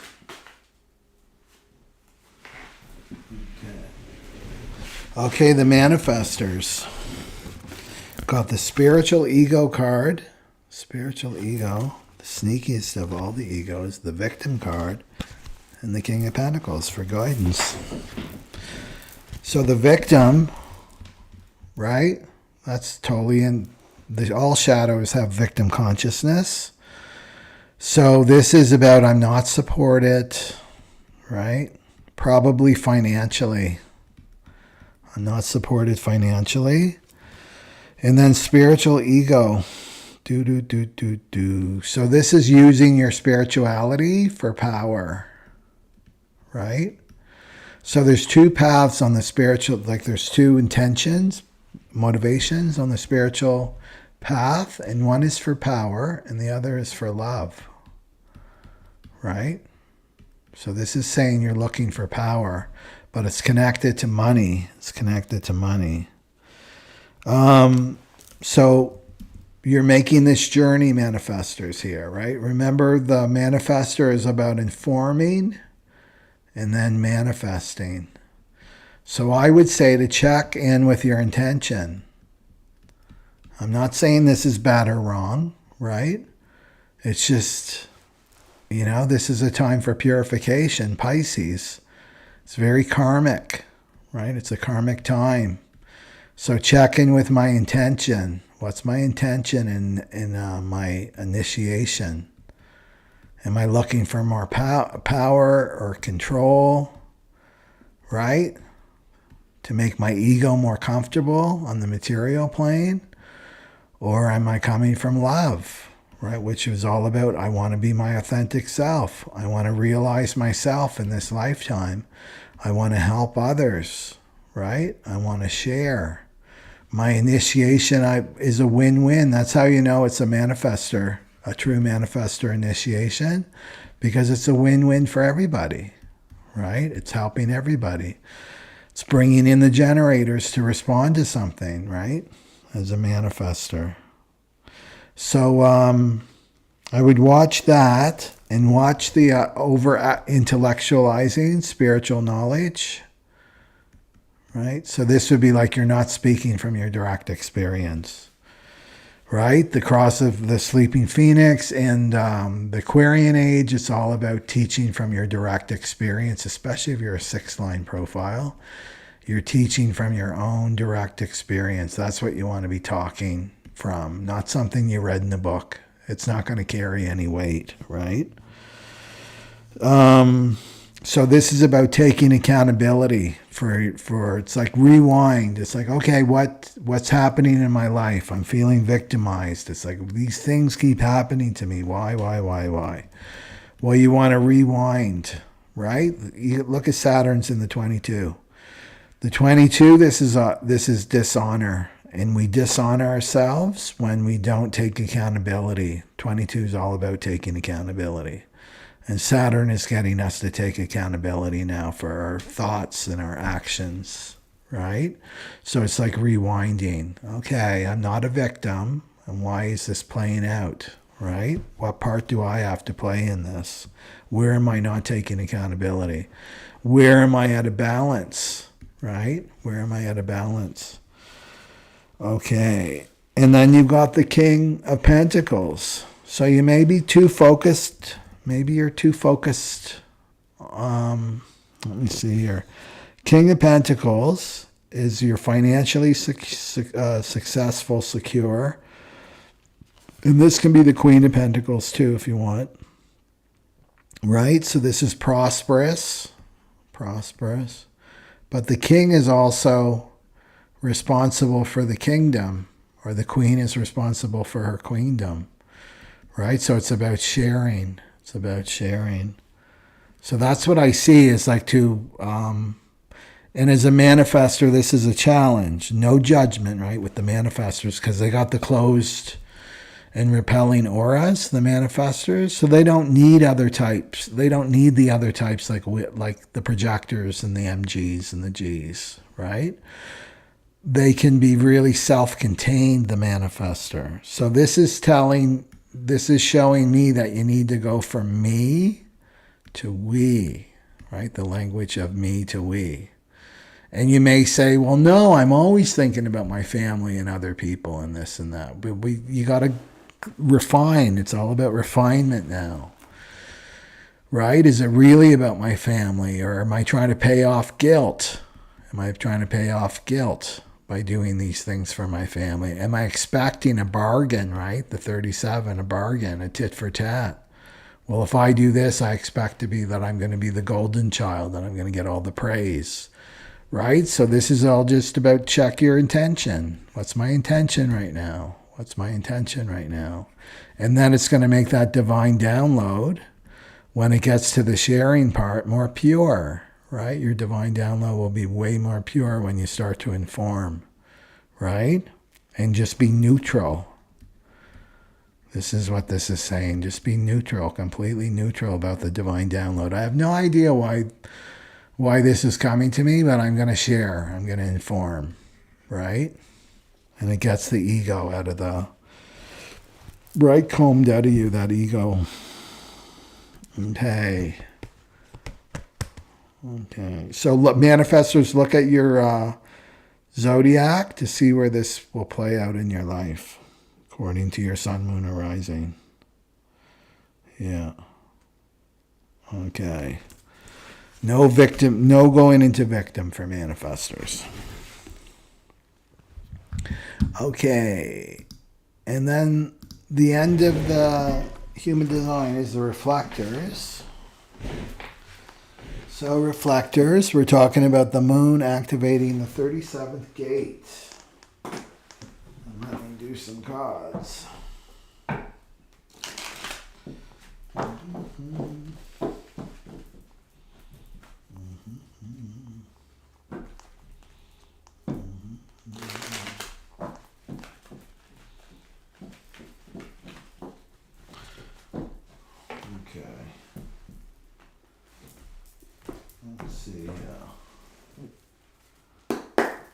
What do we got for the reflector? Okay. And then what do we got for the guidance?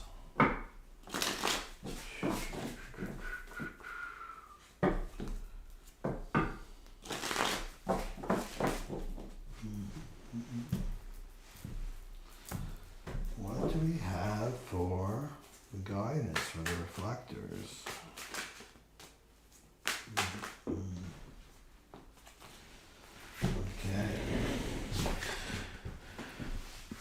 So for the reflectors, the suppression card here, and the what would people think?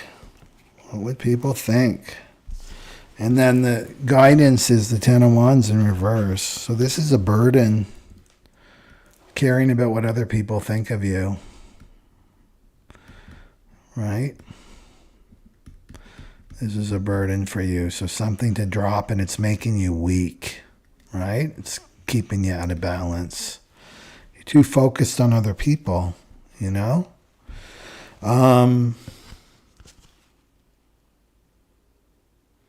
So something is coming to you. Something is coming to you, or has come to you, because you're making the journey from weakness to equality. And you're a reflector, so that's going to be about you and the group, right? So your needs, right? Your authenticity versus the group. So getting that more into balance, right? And the first thing is saying, stop this, stop listening to the ego, worried about what other people think if you did this, or if you said that, or your reflection, right? Maybe my reflection isn't so great, right? I'm judging my reflection. That's the ego. I'm judging my reflection. And what would people think of me if I really spoke my mind? If I really came into my power as a reflector, right? And so this is the truth, right? That's what you're reflecting back, is the truth. And sometimes people are not into it. But that's not your business, you know? It's not your business well, they're going to experience the truth in this way or that way, and I better not say it. No, your job is just to reflect, right? Reflect back. Okay, so it's fear of judgment, and it's suppressing you. This is so similar to the MG, the manifesting generator reading too. They got depression, but you're getting suppressing. So this is distorting your point of view.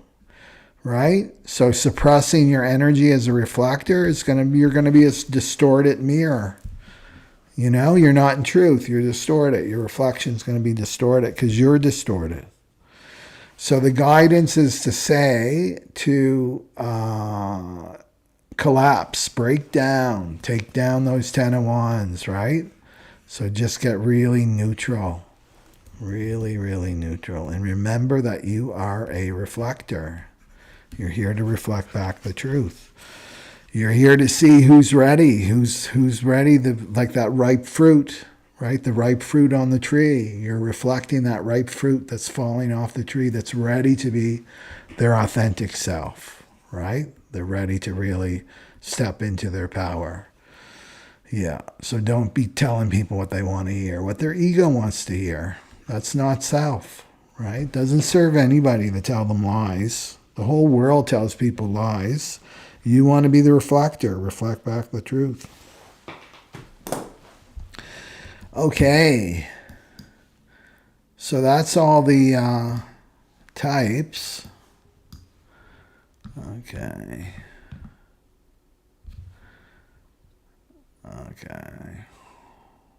Yeah, hypnicity. I want everybody to win too. Yeah. Yeah. Right on. Okay. So, let's go for the twin flames. So let me know if you're on the twin flame journey. And I will pick some cards for the twin flames. And the theme is this new moon. What's going on with the twin flames on the fractal line? What is going on with the twin flames? Okay. How do I want to do this? How do I want to do this? I could do these cards here. Okay. I think I want to put them all. Just give me a second here, twin flames.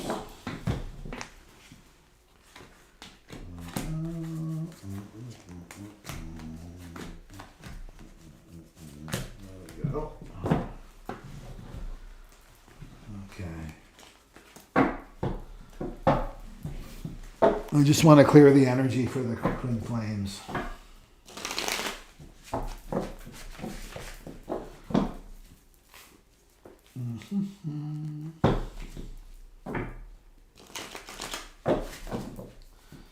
Okay, for this new moon.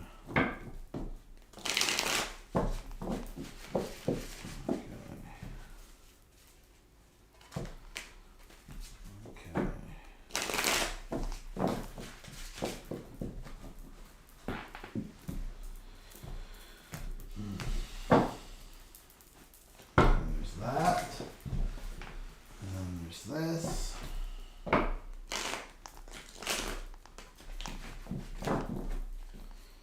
Okay.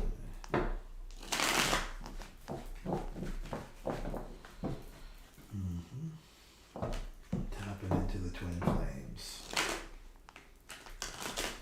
Tapping into the twin flames.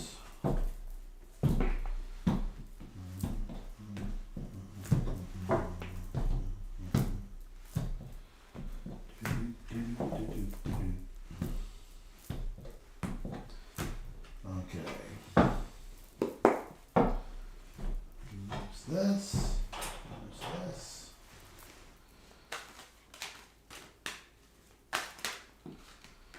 Okay. There we go. So tell me the energy. Okay. What's the energy of the twin flame connection?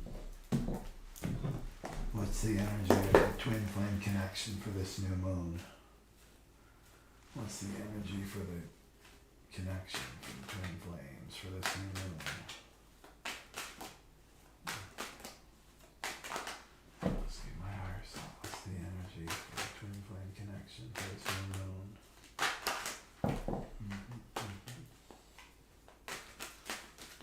Okay.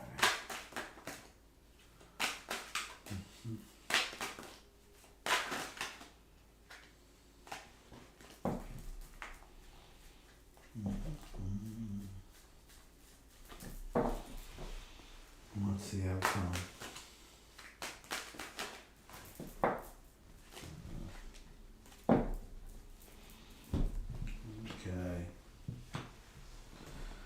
Okay, so this is for the chaser. That one popped out. And we have another one for the chaser.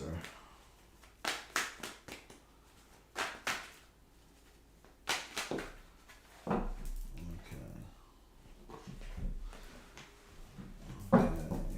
And what about the runner? What's the ego for the runner? Whoops. Yeah, that's one. What's the ego for the runner? Guilt. Okay.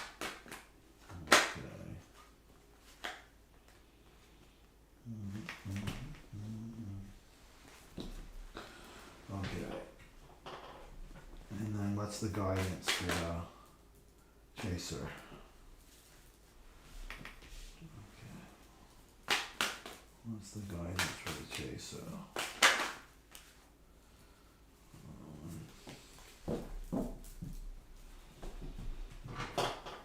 What's the guidance for the runner?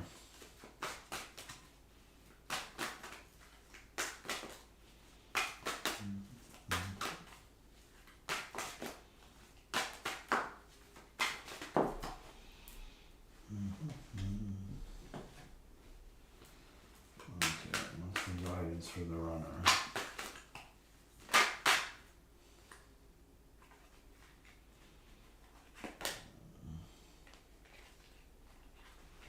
Okay. Interesting. Okay. Interesting for the twin flames. Okay. So I just did 2 additional cards just spontaneously here. And this is what the energy is for the twin flame connection at this time on my fractal line.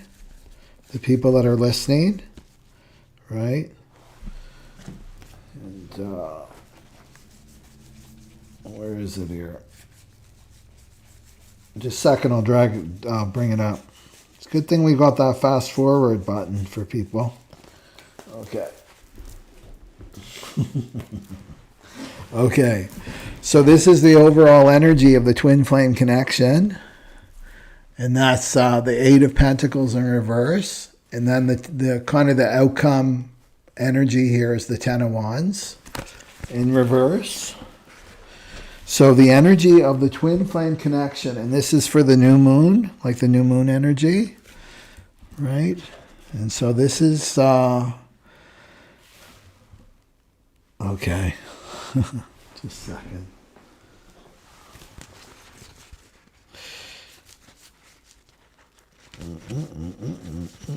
And let me know if you're on the twin flame journey.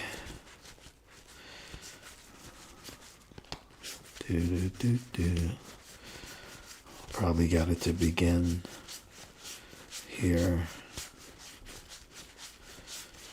Where is it? Oh, no. Okay, there it is. That's funny. That's funny that happened. Okay. Okay. So lack of motivation. That is the twin flame energy right now. Lack of motivation. So you may be feeling that yourself. Just kind of blah, right? Mediocrity. Not my favorite word. Mediocrity. Laziness. Can be a laziness. Right, with this work. So that's the 8 of Pentacles in reverse. So not a lot of working going on. Right? Not a lot of working going on here. In terms of the connection. Okay. Where do I want to go next? Okay.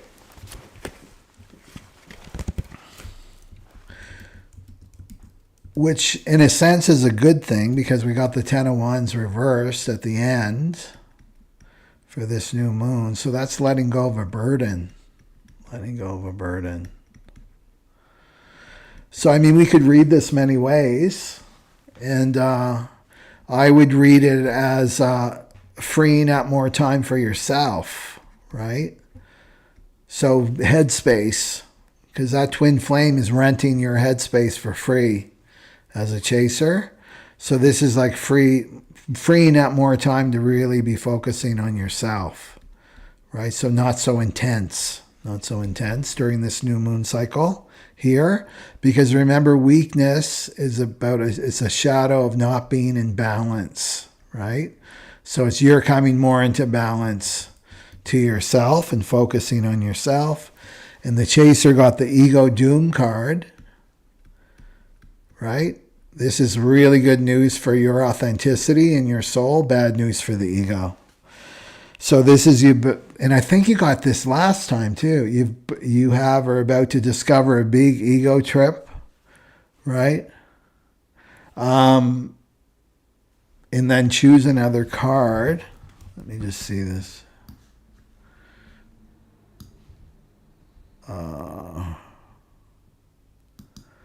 Yeah. So that's that lack of motivation. Lori's saying it. Try not to get stuck and just not caring about the twin flame at all. So it's like a reprieve, right? It's like a reprieve here. So the ego doom card for the chaser is that this is a result of your commitment to follow your heart and your intuition, is that you found or you've discovered a major ego trap. And this is shutting down your heart, right? Shutting down your heart.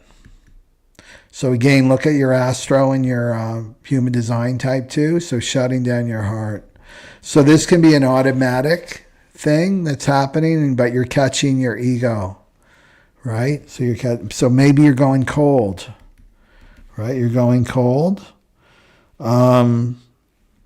And this is closing your heart. So you don't want to close your heart because your heart has all the power, right? Okay. And let's see.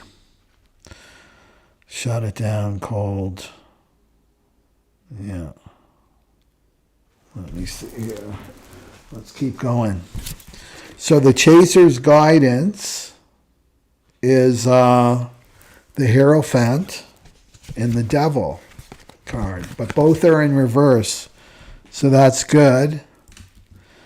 So this is letting go. What I see is letting, in terms of, because the twin flames are breaking relationship paradigms, right? And the paradigms is, this is what a relationship should manifest as, that we live together, right? That we get married, we have this commitment together, and this is how the relationship looks, right? Tribal consciousness, 3740 here, right? So the twin flame is breaking that old paradigm. And so this is showing you that the Hierophant upright is like commitment, and we get married and we take our vows and till death do us part. This is the old relationship paradigm. So this is embracing the uniqueness of this connection, right? It's nonconformity, right? It's nonconformity. It's embracing that. It's rebellion. It's breaking away from the marriage institution. The cross of the sleeping, or the cross of planning, is all about the breakdown of these institutions, and that includes marriage, right? So this is letting go of this obsession, right? The Devil card comes up a lot in twin flame readings. And this is about the obsession with this, that this is what the relationship has to look like, right? The ego. This is our ancestors, right? So this is letting go of this obsession. It's letting go of fear for the chaser, right? And not to get too in codependency, right? The Devil is all about codependency. So letting go of those codependent dynamics too. And letting go of this fear here. So what I would suggest to you is like to keep your hearts open, chaser. Keep the hearts open and embrace this reprieve, because you're going through a huge transformation. These are major arcana cards here, right? Yeah. And that you do care, right? It's not that you don't care. You do care. You're just catching that ego now. It's like, okay, am I going into judgment about my twin? They're this and they're that. It's like, no, okay, I'm not in my heart. I'm in my heart with my twin now, right? You're not in an obsession, right? But you're in your heart. You can feel them. Okay. Okay, let's keep going, and then I feel like the wrap-up will come after here. So here's the runner. Okay. Okay. So there's the runner card with guilt card, and then competition. Those are the two egos. So the runner's going through some kind of guilt, right? Guilt thing. And they're not doing their work, right? Because that's the Eight of Pentacles in reverse. And the guilt is being buried by competition, right? So they're trying to avoid their guilt, feelings of guilt, making a mistake. That's what guilt is.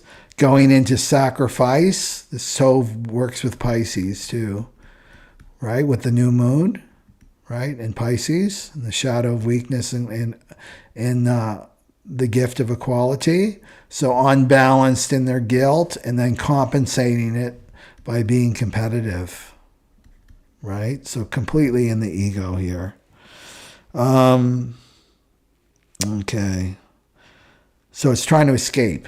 They're trying to escape their guilt, their feelings of guilt by competing, by competition. Okay. And then the guidance for them is healing, temperance. It's another major arcana here. For the runner is temperance, and that's patience and healing and balance here. So they may be having guilt feelings about you too. Feeling that they've got to compete, right? Maybe they feel like they have to compete, if we bring it back to the twin dynamic. Yeah. Yeah, temperance. Very angelic and balanced and balanced. It's angel energy, right? So that's the guidance. And it's funny, these are the devil energy and the temperance, angel, devil, but devil reversed. And then the Nine of Wands is to be patient with the process, right? The Nine of Wands is the warrior. It's the wounded warrior. Yeah. So it's showing that they're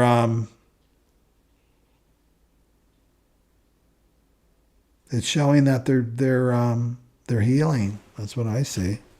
They're committed to their healing. Okay. Let me just see something else for the chasers.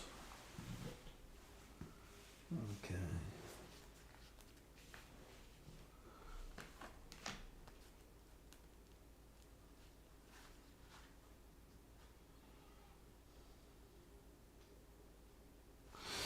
I think the message for the chasers, because it's mostly chasers listening, is to bring the focus to yourself and to really dig out these old programs, relationship programs around your expectations, right?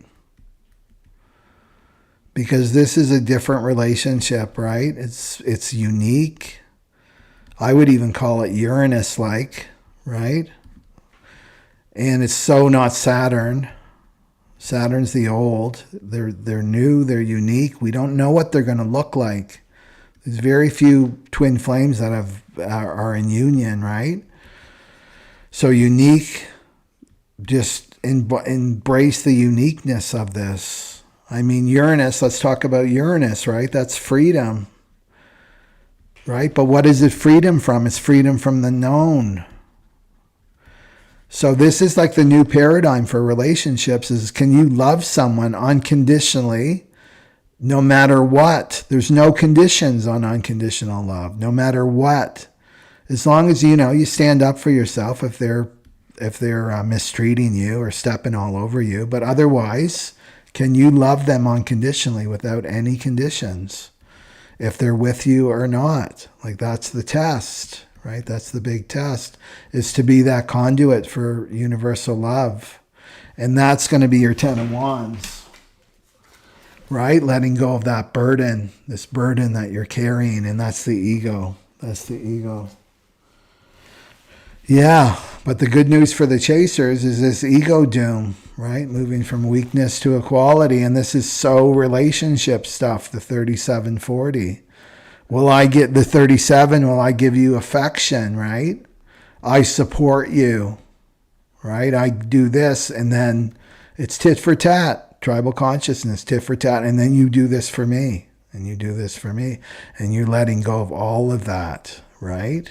All of that. So to me, it's not just a mind thing and a mental shift. It's like it's in your cells, right? This is our DNA. Makeup, right? This tribal consciousness is in our DNA.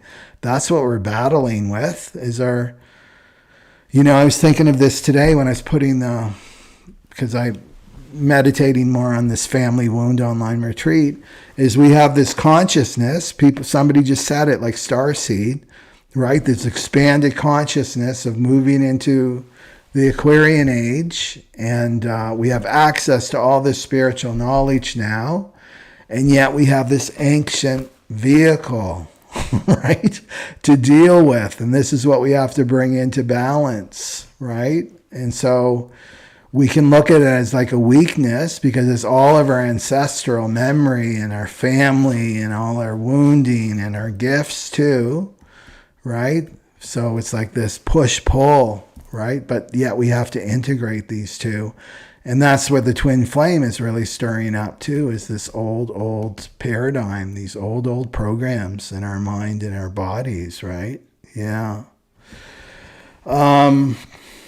Okay. Okay, so that's what I have there. And let me know if you're a twin flame and leave your comments below. I love to read that. And just a reminder that this is March 7th, 8th, 9th, and then the Wednesday, and then the Friday. And it's a deep, deep dive into your family wound that you can see in your chart. What you're here to integrate from your mother and your father.